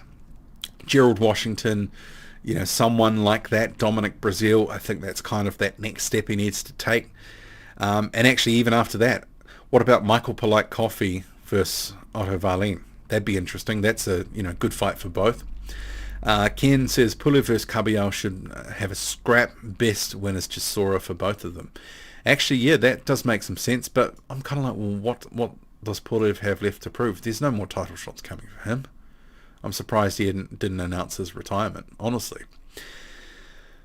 Debater of everything, presenter of nothing says Pulev is right for the taking. Good matchup for Kabayel. Yeah, I think that could end up being like the sort of, as I kind of see for Valene versus Breazeale, it could be the good showcase for Kabayel, because I think Kabayel would win that one. He would outbox Kubrat Pulev and may even stop him. He's a good body puncher. I think Kubrat Pulev might end up taking something he doesn't like.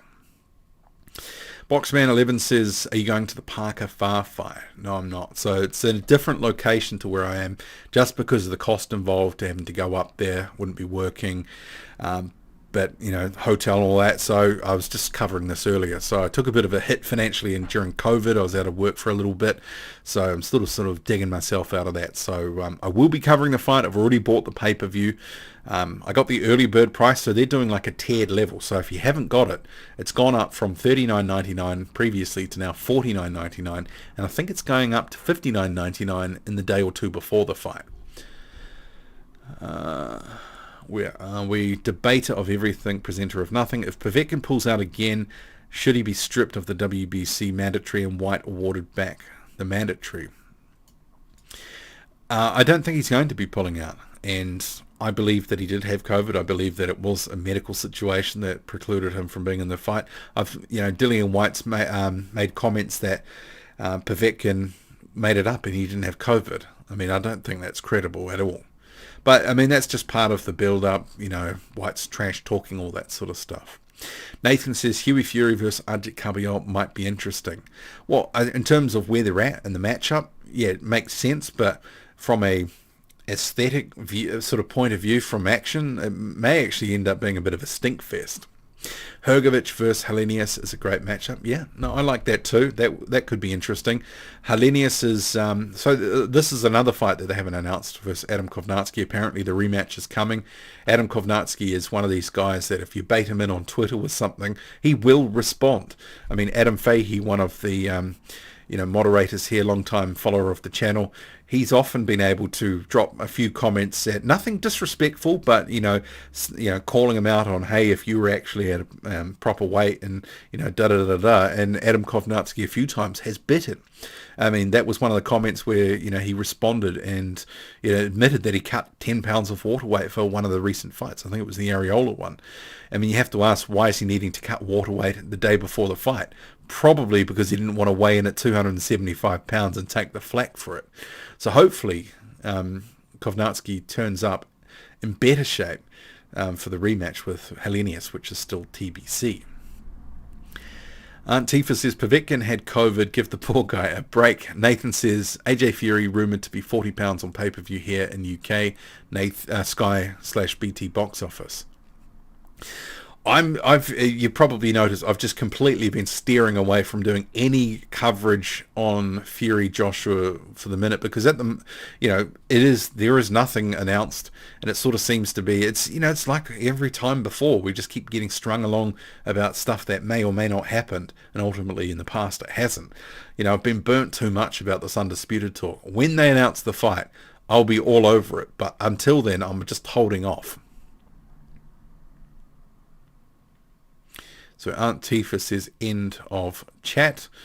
User Sindveal says, if David Tua would give it a last hurrah, who would you favour in a fight with Mike Tyson? Always wanted to see that fight. Greetings from Germany. Yeah, that was a fight that probably could have and should have happened. Tua's, even though Tyson's, I think probably clearly on the steroids, he's come back and fought Roy Jones Jr.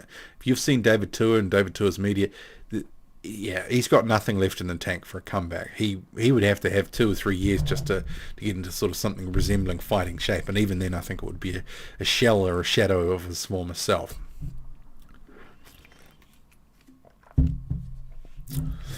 I like Kovnatsky as a fighter, fan-friendly style. Yeah, he gets a, sorry about that, but he gets a bit of flack, for lack of head movement, and then he's pretty basic and straight up and down. But it's kind of like Chris Areola. You know what you're in for, and actually they're never in dull fights, are they? Will Magic Man says Mike Tyson had VD when he fought one of his fights. I can't remember which one though. So Eddie says VD, so venereal disease. So he had some sort of sexually transmitted disease. Scores says Fury versus Joshua will happen. Well, I guess because I'm trying to stay at the pessimistic end of town, given past experiences, if it happens, I can truly be pleased about it, because I'm still thinking, well, if it's 20, just because of the situation. I talked about this on Patreon as well a few times. We're in a pandemic. It's a big fight, but they can't make as much money now than they can make in a year or so, once the pandemic sort of dies down. And some of that surely has to factor in. And they were talking mid-year, and now I'm sort of starting to see a little bit of, is it going to be later in the year? It sort of seems to be less around, dates that had been sort of rumoured before. They want crowds. They want a big gate. They want to maximise the revenue possible. Yeah, I want it to happen, but I'm just still on the fence about whether it really goes ahead. We shall see. So Nathan says, especially in the current climate with COVID, a lot of people out of work or furloughed, not great times for most people with expensive pay-per-views. Yeah, I mean, if they're going to have it, sure, they might put the price up, but in a year's time, if there's more people working or more sponsors, people coming back to the sport, I mean, arguably, I think we've seen, a lot of casual fans at least dip away from the sport. I mean, they've come back for different bits and pieces, but I don't know if there's as many people following boxing right now as there once was. I mean, what are your thoughts on that? I kind of think that maybe it's just sort of plateaued and dipped away a bit. We know that boxing's been struggling for a few decades now, but I do think that with some of the cards that have been served up and all that sort of thing, I'm not sure we're really, I kind of think that sort of fight, they want to maximize everything. It's a once in a generational fight, hundreds of millions of dollars on the line. Does it, to you, feel like they would leave tens of millions of dollars on the table? And that's part of the reason I sort of think, are they just is it going to happen either at earliest the end of the year, but more likely next year? That's just my thoughts. Big Boys Boxing says David Tua is over 400 pounds. I've seen him at an event and he is huge. He defo would need at least 2 years to get in shape. Yeah. I think, there's no chance that he's coming back.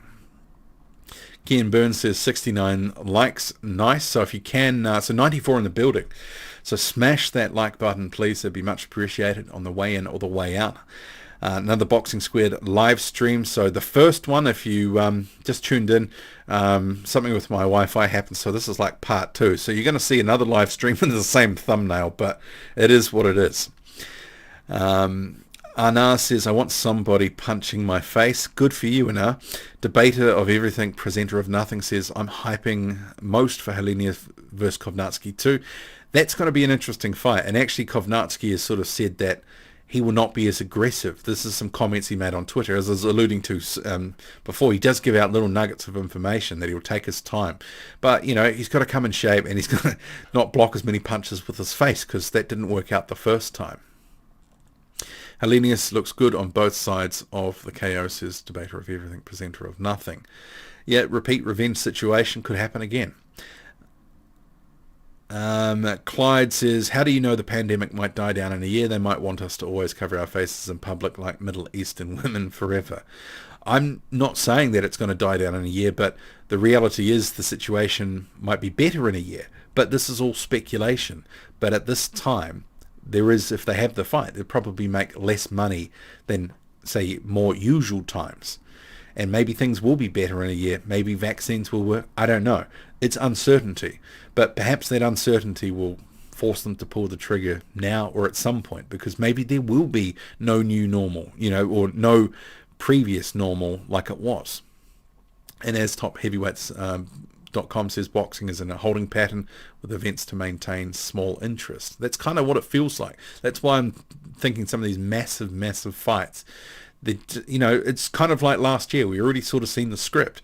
The fights, some fights could have come back in June or thereabouts, but they waited as long as possible, and we ended up getting some towards the end of the year. Joshua Pulev was effectively delayed by 6 months. They waited, they eventually got a small crowd. So Tony says White versus Wilder is a huge fight, big risk for both fighters, but much to gain from a win. Those guys hate each other.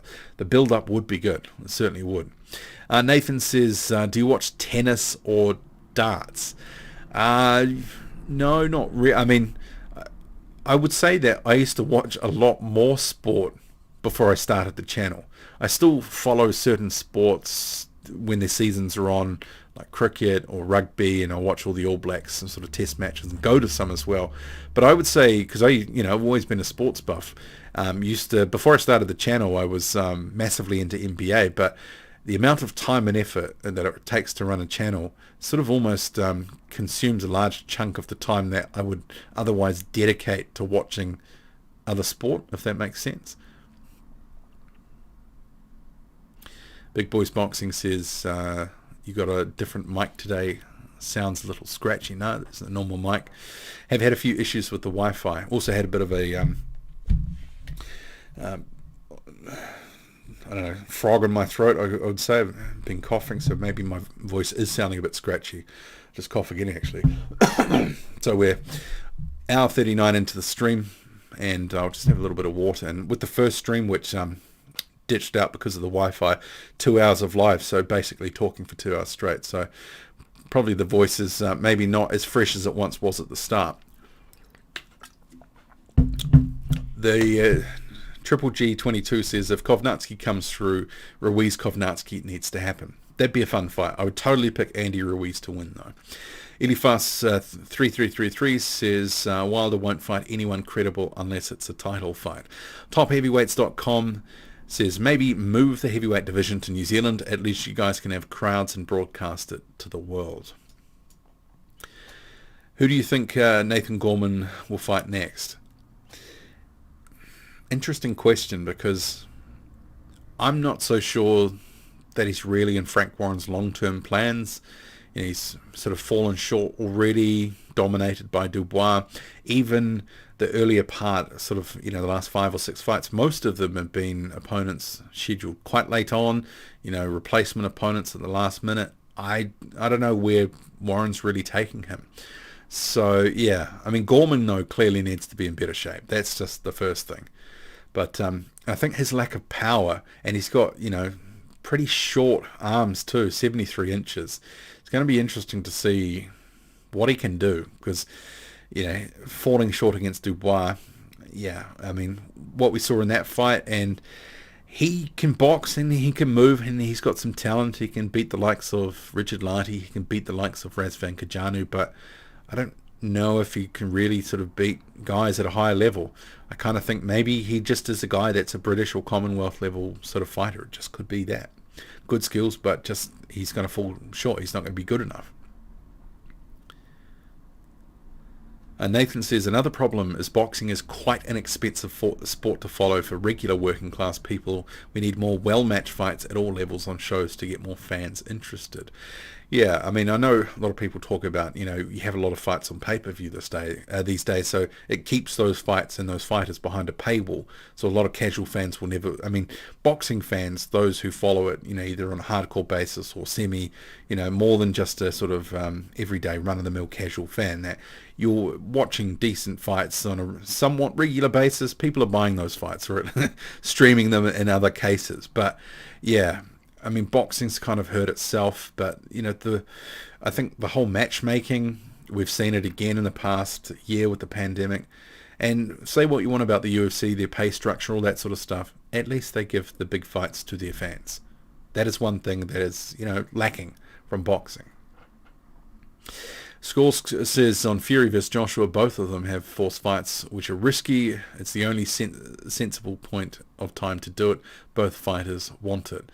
Well, if it happens, fantastic. I'm just, 3 years of undisputed, nothing happening. We've kind of been here before. The whole sort of, contracts are being exchanged. Well, we've done that before too. So if it gets announced, I can be pleasantly surprised. Big Boys Boxing says, still see Starfall fights confirmed for the Parker vs Far card. It's stopping me rebuying a ticket.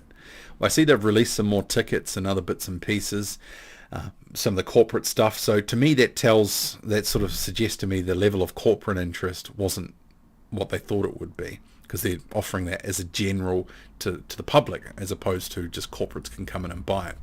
But yeah, it is a bit light. I mean, you've got David Nico on the undercard, and there's a corporate fight. There was talk of Hemia Heel being on the card, not announced, and if it is going to be, it's a few weeks away, it's going to be a journeyman, right? So that is looking a bit thin. I mean, but then again, I mean, Duco cards, this is classic Duco. Thin, you know, you got the main event, generally it had been Parker versus Journeyman, and then a rubbish undercard. So, you know, and then $40 for the privilege. That's kind of how the mold has been in the past, so it just could be the same here. Although I think Farr is certainly better than a Journeyman. He is, he's unproven, but he does, I think, have potential to give Parker a few issues, although I'm predicting, obviously, Parker to win the fight. Ruiz and Kovnarski, naked oil resting. Okay, that will be probably a limited market for that, but if you'd like to see that, all power to you. I thought Ruiz was looking for a tune-up before Ortiz. Yeah, I mean, that's what he said publicly, but those comments, basically coming 9 or 10 months ago, probably Ortiz not going to happen at this point. If it does, I don't mind it. I like that. But hopefully Luis Ortiz will be confirmed in a meaningful fight, because the dude's like, 42 or 43? He needs to obviously be in whatever big meaningful fights he can get while he's still in the sport. Even though they keep saying, oh, he's better than ever, he's training better than ever, stronger than ever, he's still a guy over 40 on the decline. Let's face it. Luke says, have you heard of Wilder versus Dino? Maybe. Well, I mean, that was one thing that sort of out of the ranking for the WBA, should I say. Dino, who came into the rankings just a few months ago at number 9, then he's up 6 places. I covered that in a video, WBA Ranking Madness, so if you haven't checked that out, please do so. It looks like Dino's going to be fed to someone up to number 3, and they'll go, hey, this guy's a world rated fighter, number 3. But Dino is food at this point for most of those PBC heavyweights, be it Luis Ortiz, Charles Martin, Deontay Wilder, whoever, Andy Ruiz. Dino gets iced by all of them. Dino is kind of like the new Dimitrenko or Mikhail Wallish, you know, give it a go for a few rounds and then sort of fold. That's just what he seems to be to do. He'll look good, maybe have a good round or two, maybe even win a round, and then all of a sudden it's over.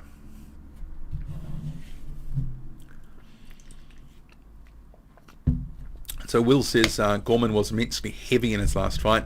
He got some good skills. It's good to see him at least taking an interest again. Some good fights out there for him. Yeah, I mean, there's probably a few names at British level as well. I mean, Gorman versus Wardley at some point. That would make some sense too. Debater of everything, presenter of nothing. Only explanation of Dino promotion as a Wilder fight. Well, there's about 6 heavyweights, sort of number 4 to about number 9 or whatever in the WBA. So it could be any of them. Big Boys Boxing says, interested to see what difference Reynoso can make to Ruiz. I don't think it'll be shocking or stellar. I mean, as I was just saying earlier in the stream, I think this, relationship, it's the honeymoon period. It's probably going to be all good for now. It's the next fight. It's the next fight after that. Can Ruiz stay focused? Can he stay in the gym, not have his weight fluctuate, massively, that sort of stuff? Warren should serve Gorman up to FAO Jugber, says topheavyweights.com. I like that matchup, and I think Gorman would think, okay, maybe I can outbox a Jugber who at times, he's got a good jab, but, he can be a little bit flat-footed. Doesn't necessarily, I think, deal with movers that well. I think we saw Johnny Rice was able to give a Jugber some problems. Arguably, Rice could have probably done better in that fight, just didn't pull the trigger on some right hands. Chris says, is Ortiz shot now? His last fight was a bad joke. Well, Alexander Flores fell over on that one pretty early, so it's hard to know where Ortiz is at, but clearly he's an older fighter. He's on the decline. I mean, it is what it is. Do you think David Price would be a good comeback fight for Wilder? I would still give Price a decent chance. Yeah, but that also could see Price, absolutely getting brain damage in that one. He's already, with the chin being what it is. Yeah, but David Price is not going to fight Deontay Wilder. I think maybe he'd get put into the ground if he did. Tony says Hunter versus Ortiz would be good, but I think Ortiz will fight bums until he gets one last big payday and cashes out. Well, he's already cashed out, though. That's the thing. He got that a decent payday in the Wilder rematch. Even though he's staying around wanting to fight, maybe this is just, he's just a guy who's going to keep going on and on. Maybe he's got that, hey, I'm going to try break some records and win a title, beat George Foreman's record. I don't know really what's going on with Luis Ortiz, but, talented fighter, but he is on the decline. But I hope they don't just stretch him out with nothing opponents, because we don't need to see that. He doesn't need to be in those fights, especially as an older fighter. It's kind of, make the most out of everything while you still can. G-Man says Gorman never getting beyond domestic level. Gorman lost 5 stone before Lati fight as well, so he really blew up with the Triple D loss, and he said he got down, had personal problems as well. So, but this is the thing though, and what? If he's had personal issues, well, maybe he shouldn't have taken that fight against Lati. If he wasn't ready for the fight, why be in there and then use it as an excuse afterwards? Sort of seems to be what we hear from a lot of these guys. They're not ready to be in the ring because of outside of the ring issues, but they end up throwing these out as excuse. Because he weighed in, was it 276 or whatever? It's like, well, it's his job as a professional fighter to come in shape. Like Trevor Bryan the other week and Damani Rock and all that sort of stuff. They sort of get a little bit upset. People criticize them in the condition that they're coming in, but they're meant to be living the life, all that sort of stuff. But seems to be, some of these guys just can't do it. Not very professional. It just is what it is. If you're doing this as your career and your body is effectively your toolbox, why would you be going into a fight not having the best version, or at least something approaching the best version of yourself to put your best foot forward? Because Gorman looked laboured in that fight against Lati. And Lati you kind of thought, after the first few rounds, Gorman should be really taking him out here, and it just kind of went on and on and on. Nathan says more chance of seeing Lucas Brown get fed to Gorman. Yeah, I could see that, but then what I could also see is Gorman not being able to stop Lucas Brown, who is a knockout waiting to happen.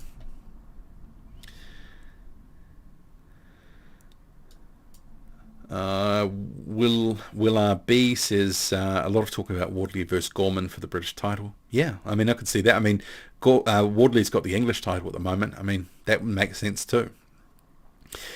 Blue Cheese No Fleece says the only way Wilder can redeem himself if he goes in against a dark horse like Hunter, and that isn't an easy fight. Yeah, Michael Hunter's got some options, but he probably needs to sign on with someone to land one of these major fights. These promoters want to sort of tie you up for a length of time if they can. Feed Lucas Brown to Wilder, tune up, then feed him to Dubois after. Thing is, Lucas Brown would jump at that in a heartbeat because he wants a payday. Very clear, that's all he's pushing for is a payday. And he himself is, dreadful in recent fights, is over 40. And he posted this clip. I don't know how many of you saw this on social media. And this is the thing, and I've mentioned it before. If you don't agree with Lucas Brown, or you have a sort of a divergent view on anything, you're a hater. That's his view. It's a very childlike sort of attitude. And actually, there's some boxers that have that as well. It's like, hey, if you disagree with me, you don't know what you're talking about. But Lucas Brown, in my view, is washed. He thinks he can beat all sorts of fighters in the heavyweight division. I think he's completely delusional. But he posted this video where he's shadow boxing for about 15 or 20 seconds and then makes a comment like, and people say I'm old and slow and don't move my head. And it's like, well, that shadow boxing of you basically giving it all for 15 or 20 seconds is not what we see in the fight. In the fights, you look old, slow, and no head movement. So, when has he ever done that, version of himself in a fight? He wouldn't, because he'd just completely expend all his energy. But, he has to put these things up on social media and then say, oh, anyone who doesn't agree with me is a hater. He's a weirdo sometimes, I think. Blue Cheese No Fleece says, oh no, we just done that one. Big Boys Boxing, Dino versus Areola could be competitive. Yeah, that's probably the most competitive out of the those guys that are ranked in the WBA. Nathan says Dino can box a bit but has no real resistance. Yeah, no, I think he's one of these guys that doesn't, things get tough, he folds. Top Heavyweight says WBA says bent on madness. Yeah, race to the bottom, definitely. Mr. Elvo says Gorman beats Babbage. That's probably actually a really interesting fight. It'd be interesting to see that one. Big Boys Boxing says stamina and conditioning is the biggest issue for Dinu. Big Boys Boxing says dude can box though. Yeah, he can box. I mean, in that fight against Jarrell Miller, ahead of that fight, Jarrell Miller said, look, I'm going to be more selective. I'm going to box. I'm not just going to come forward and throw volume. And it really didn't work for him. Dinu was actually outboxing Miller in stretches there. And as soon as Miller realized that, just, boxing and picking his shots and not using his whole sort of, come forward with volume, grind you into the dust strategy. As soon as he realized that just boxing wasn't going to work, he had to flip the switch and go back to normal. Edifus says, I think Gorman versus Takam would be a good fight. He's someone who is credible but slowing. Yeah, I mean, Takam at this point is pretty faded. I mean, even Gorman versus Jerry Forrest, that level of opponent, I think you can pay guys to come in. But Takam, that is probably a good fight, but he probably wants too much. Takam still thinks he's a credible contender and a threat, which he is not. Nathan says Dinu versus Washington could be a good fight. I think Washington probably ices Dinu. Big Boys Boxing says best fight for Babic is Hemia Hio Fire. Babic probably gets knocked out on that one in my view. Will says 5 stone, wow, he must have been like a whale. Fair dues to him, losing that much weight is a tremendous task. It is, but don't use that as an excuse after the fight to say, oh, I was much heavier. I mean, he still came in at, what was it, a career heaviest 276 or whatever it was. He clearly wasn't in the condition to do what he wanted to do in the ring, and it showed. Blue Cheese No Fleece, I love that name, says, will be PBC throw Wilder to the wolves now that he's lost his market value. We will see him in more competitive fights. See, I don't think he's really lost a lot of market value. I think there's a lot of people wanting to see what happens next with Wilder, win or lose. There'll be some people who watch his fight hoping for him to lose. But I think they can make a pay-per-view with him and Andy Ruiz as an in-house fight. Or, if the mediation happens, the Tyson Fury third fight, if that happens. See, the thing with that fight, there's still interest in that fight, but not as much as there once was. Undersinned Veal says, is there a good short stocky heavyweight prospect out there? I had high hopes for George Arias, but that was years ago and he sadly did not deliver. Short stocky heavyweight, I mean, arguably someone like Yevgeny Romanov sort of fits that mold. I mean, there's Igor Shevedutsky, but I mean, some of these guys are not necessarily predicting to go to the top. Short heavyweights, I need to think about. I mean, Povetkin's shorter, but not really that stocky. Yeah, I mean, you don't really see too many of. I mean, there's guys that are coming through like a Timothy Moten, but a lot of these guys are still sort of only fighting at a certain level. I think Hemia Hio was on that shorter side as well. I mean, I'd be interested. Anyone else think that who's the sort of short, stocky heavyweight that's potentially got the potential to make waves? I think that's an interesting question because at the moment I don't think there's a standout candidate. Luke says Makhmadov versus Rivas best in Canada, and it's ironic because Makhmadov is Russian and Rivas is Colombian. Makhmadov is going to be back at the end of March, no opponent yet, on a Golden Boy card in Texas, I think it is, in the United States. God himself says thoughts on Gassiev versus Chisora. It'd be an interesting fight. I'd quite like to see that. I think that would be an all-action affair, basically both trading off on each other, sort of teeing off on each other, I should say. Big Boys Boxing says, rumour is Wilder versus Martin collapsed because Wilder wants too much money. Dude still thinks he's a draw. I mean, you have to be careful about these rumours because it seems to be that it's mostly YouTube channels generating those rumours. Nathan says Gorman said that his post-fight interview on BT about losing the weight effectively spent his camp getting weight off. He needs better discipline, in my opinion. It seems a nice guy. Well, if he wasn't ready, he should have, said no to Frank Warren and said, I'm not ready, and then come back this year in, proper shape. Will Magic Man says Lucas Brown would do doorman duties and fight in the same venue on the same night if the price was right. That's good. TopHeavyweights.com says Lucas Brown is no longer a threat to a top 50 heavyweight, and he hasn't been for some time. If you're getting iced by Dave Allen, kind of the writing is on the wall. Harvey says, who would you like to see Zhang fight if he beats Jerry Forrest? Someone, I mean, we were just talking about this earlier in the stream. Plenty of heavyweights within the matchroom stable they can match him with. I know there seems to be, because Zhang is like 37, there is some talk, hey, maybe they're trying to tee him up for the Bird's Nest Stadium in an Anthony Joshua fight, but when's that all happening? I mean, to me, that sort of seems like, it's sort of not realistic at this point. You actually have to build Zhili Zhang up to something credible to, for people to be interested in that fight. We were talking earlier just about, the plenty of matchrooms heavyweights, Hrgovic, Martin Bakole, Hughie Fury, any of those guys versus Zhili Zhang, like those fights. So Leskin says Khabib Nurmagomedov. I always have trouble saying that. So he's a UFC fighter, but okay, interesting dropping that. Nathan says, would Brown even beat a current Stiverne? Actually, I mean, you had Lucas Brown taking shots at Trevor Bryan for that fight against Stiverne, but I would pick Stiverne over Brown. Those looping right hands would absolutely ice Lucas Brown. Tony says Zhang versus Sanchez would be a great undercard matchup. Yeah, I don't mind that. And Sanchez has the sort of room to move around. He's not is not signed to some sort of network deal. He's managed by, was it Warriors Boxing? I think, and is it Urals? There's a couple of them that manage him. So I think that that sort of fight, Frank Sanchez, you could throw him in with a mix-up with a couple of different heavyweights as well. Interesting fights. Gorman versus Rivas. I think Rivas probably has expectations about what he gets paid, but I don't mind that fight. I'd pick Rivas to probably win that too. Nathan says Zhang versus needs to step up Forrest, but surely he needs to be mixing it with the likes of Bakole, Huey, etc. Completely agree.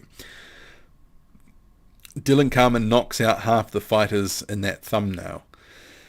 Yeah, no, that's certainly a big claim. Dylan Carmen, I think, is pretty washed. He got knocked out by a jab, basically, in half a dozen seconds by Makhmedov.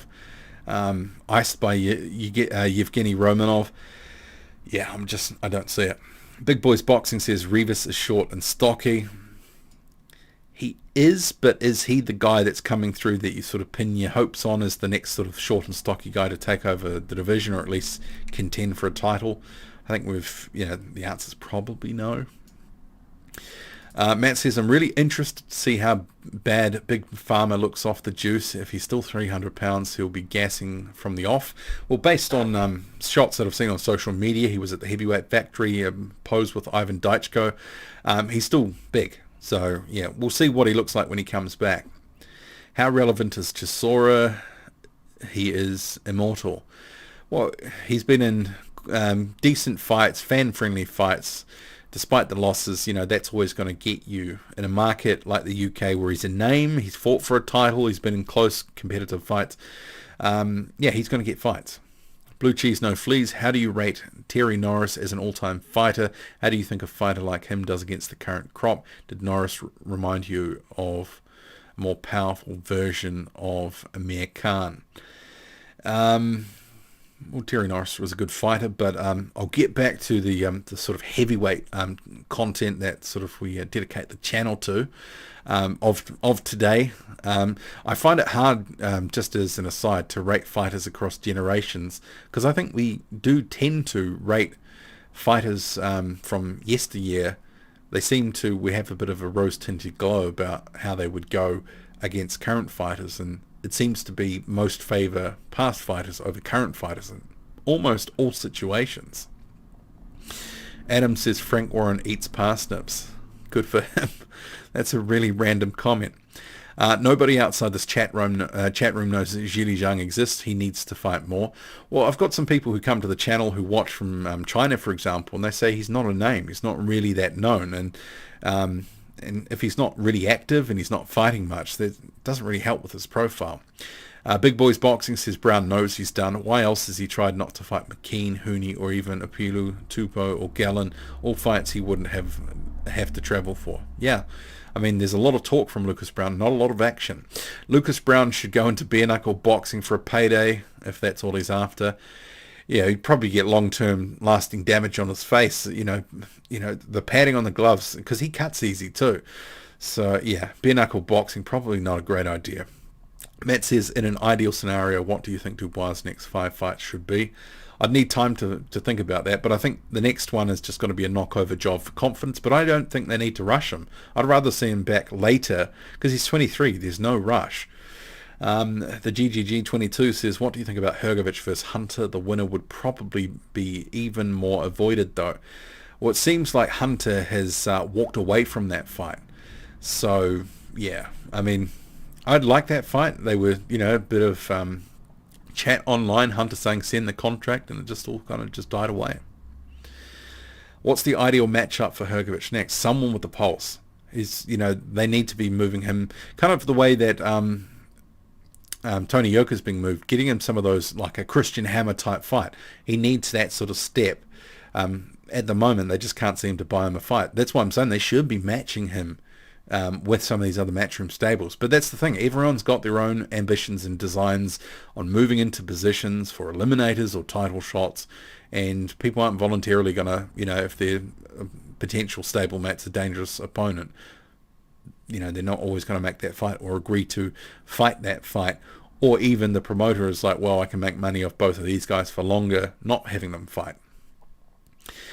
Tony says after White beats Povetkin, he needs a good fight. He won't be getting a title shot anytime soon. He needs an Ortiz, Ruiz, Wilder. See, the thing is, though, those names, all PBC fighters. It's not going to happen in the UK, and there's promotional issues there. That's why, it's probably not going to happen. Fraser says boxing needs more Chisoras. Too many lose heart after losing. I still want to see them if they're good. Yeah, Chisora should be commended. He's been in with many of the best in the division, and he's come up short, but he's been in for the most part in good fights. There's been some where he's Big Boys Boxing says bare knuckle might make Brown a little less ugly. Adam says, do you think Barry Hearn eats parsnips? No idea on that one. Nathan says, if it helps Hay with his manager as well, but most fans won't care about the number of losses, guys like Chisora, because he comes to fight every time. If he keeps delivering, he'll keep getting fights. Maybe the paydays get progressively smaller over time, but he'll still get fights. Will says, talking about fighters from yesteryear, do you think the Cinderella Man, Braddock, would beat Usyk? It's really hard to say, but I love that movie. That was a great movie.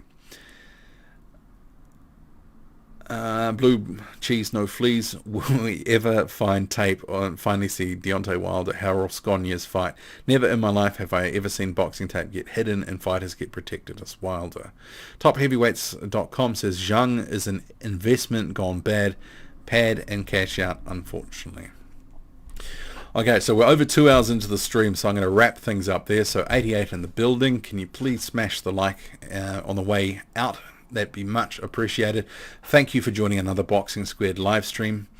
Do appreciate the ongoing support. So